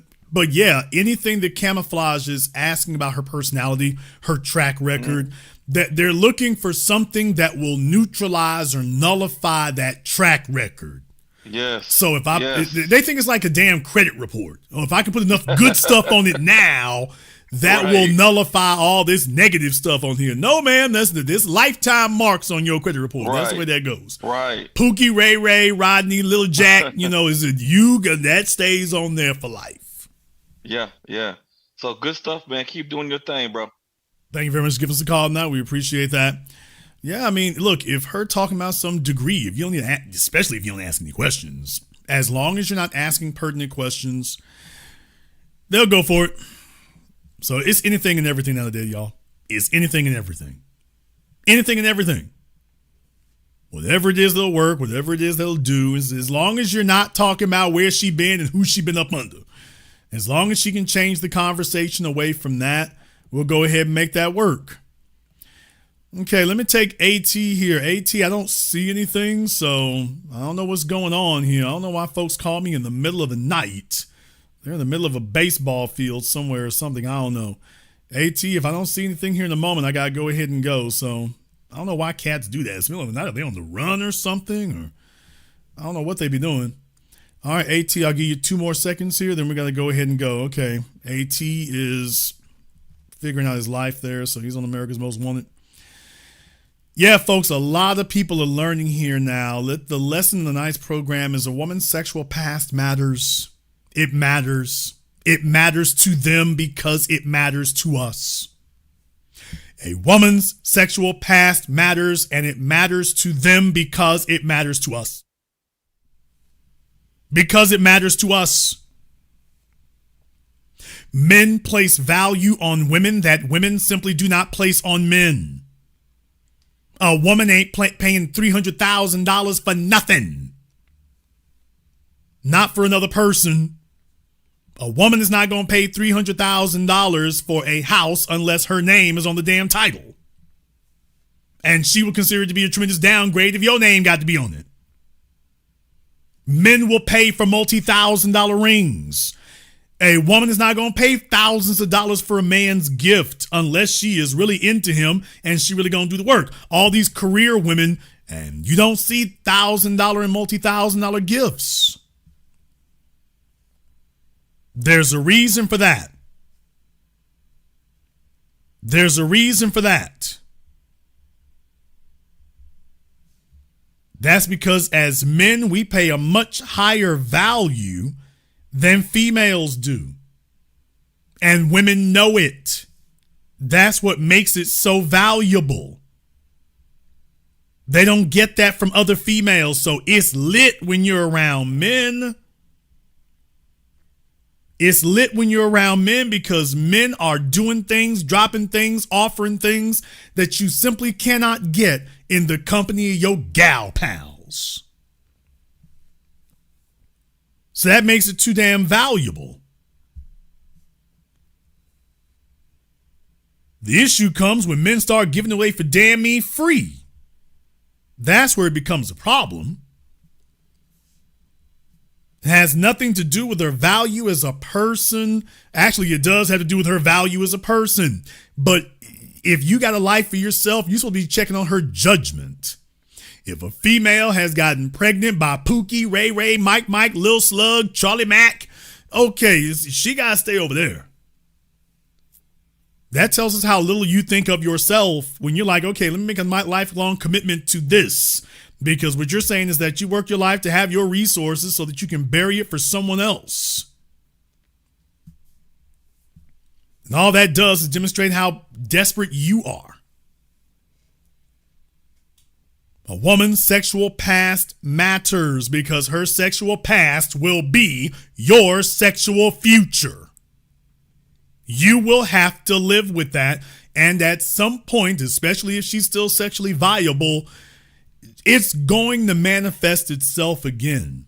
Fellas, if you're with a chick who's got a record of hoe behavior, past and or present, it's gonna show up again.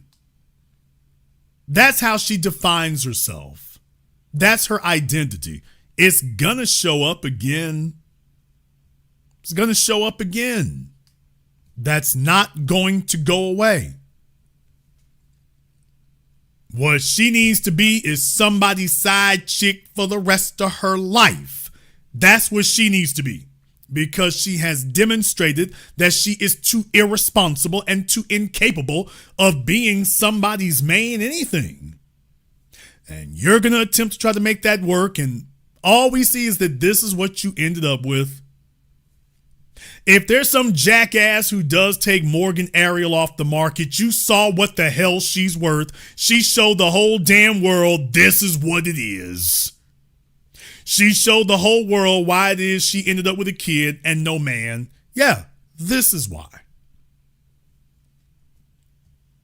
And now it's just your turn. It's your turn to see if it works out for you. And at best, you get to have somebody's tremendous leftovers there and you start rationalizing to yourself why that's okay. And try not to think about the fact that she's already shown you she wishes she were somewhere else.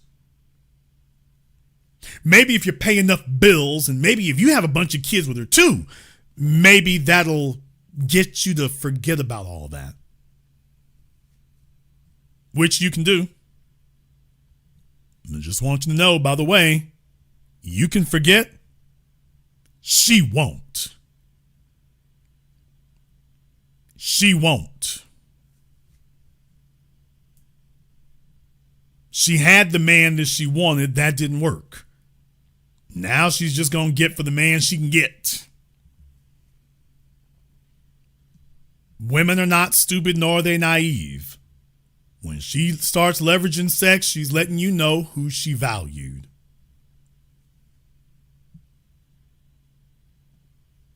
You can heed these words or don't. That's up to you too. Tomorrow on Patreon, we're going to have our first broadcast of the business book list. I look forward to that. We are going to be reviewing Frank Betcher, How I Raised Myself from Failure to Success at Selling. And I want to make an announcement here tonight that tomorrow's program on Patreon will be available to everyone. What? Damn! What? Tomorrow's program on Patreon will be the first broadcast of the business book list. I have been asked about this literally now going on 2 decades. And this program will be available to everyone on Patreon. Everyone who is signed up for Patreon, it will be available to you live. It will not be available to you recorded, but it will be available to all of you live on Patreon tomorrow. So if you are a member of Patreon, everyone will get the email letting you know about when it's time to do it. We're going to start about 12 noon Central Time, but everyone will be notified when it's time. For those of you who have never been part of a live program and want to see exactly what it's like, you're going to get a chance to see what that is like. We are going to be reviewing this myself. There will be a Q&A if necessary. This will be an insight and analysis you have absolutely never had before. It will be practical because I don't discuss anything that you cannot actually put into practice. If you want to know how I got the game and how it came to me, we're going to start you off with that one. It doesn't end there, but we're going to start you with that one. 12 noon Central Time. You are definitely welcome to join us and see what everybody else has got the hubbub about. In the meantime, I want to thank everyone who has contributed to support tonight's program on PayPal, Super Chat, Venmo. Shout out here to DMV Nation. Thank you very much for your support tonight. K. Wright, Mr. Batch, Young Investor, Ivy the Great, Cameron Fairchild, Arthur Akello, E.L. Smith, Frank Blanton, and everybody else here. If you are new here to the business, welcome to the program that all your favorite YouTubers love to hate watch. Ain't that right, Pearly Things? And deal with it. Ain't that right? Even after all this time, I don't blame you. I have that effect on them. Click that red subscribe button, including you, Pearly. You're welcome to click that red subscribe button. Click that yellow notification bell, although you probably don't need it. You're probably just sitting here lurking as it stands. Join us each and every time that we're here. If you haven't been to our Patreon, the link is in the description. The link to the Patreon is in the description. It's in the description of every video that we upload, every live stream that we do, sitting right there. You are more than welcome to join us. I want to thank all of you for tuning in to tonight's program, live or recorded. Thank you for liking, subscribing, and sharing. And this concludes tonight's broadcast of The Business. I am your host, your brother, your humble servant, Mr. Jason Black. And until next time, my brothers and my sisters from around the world, remember, handle your business or your business will handle you.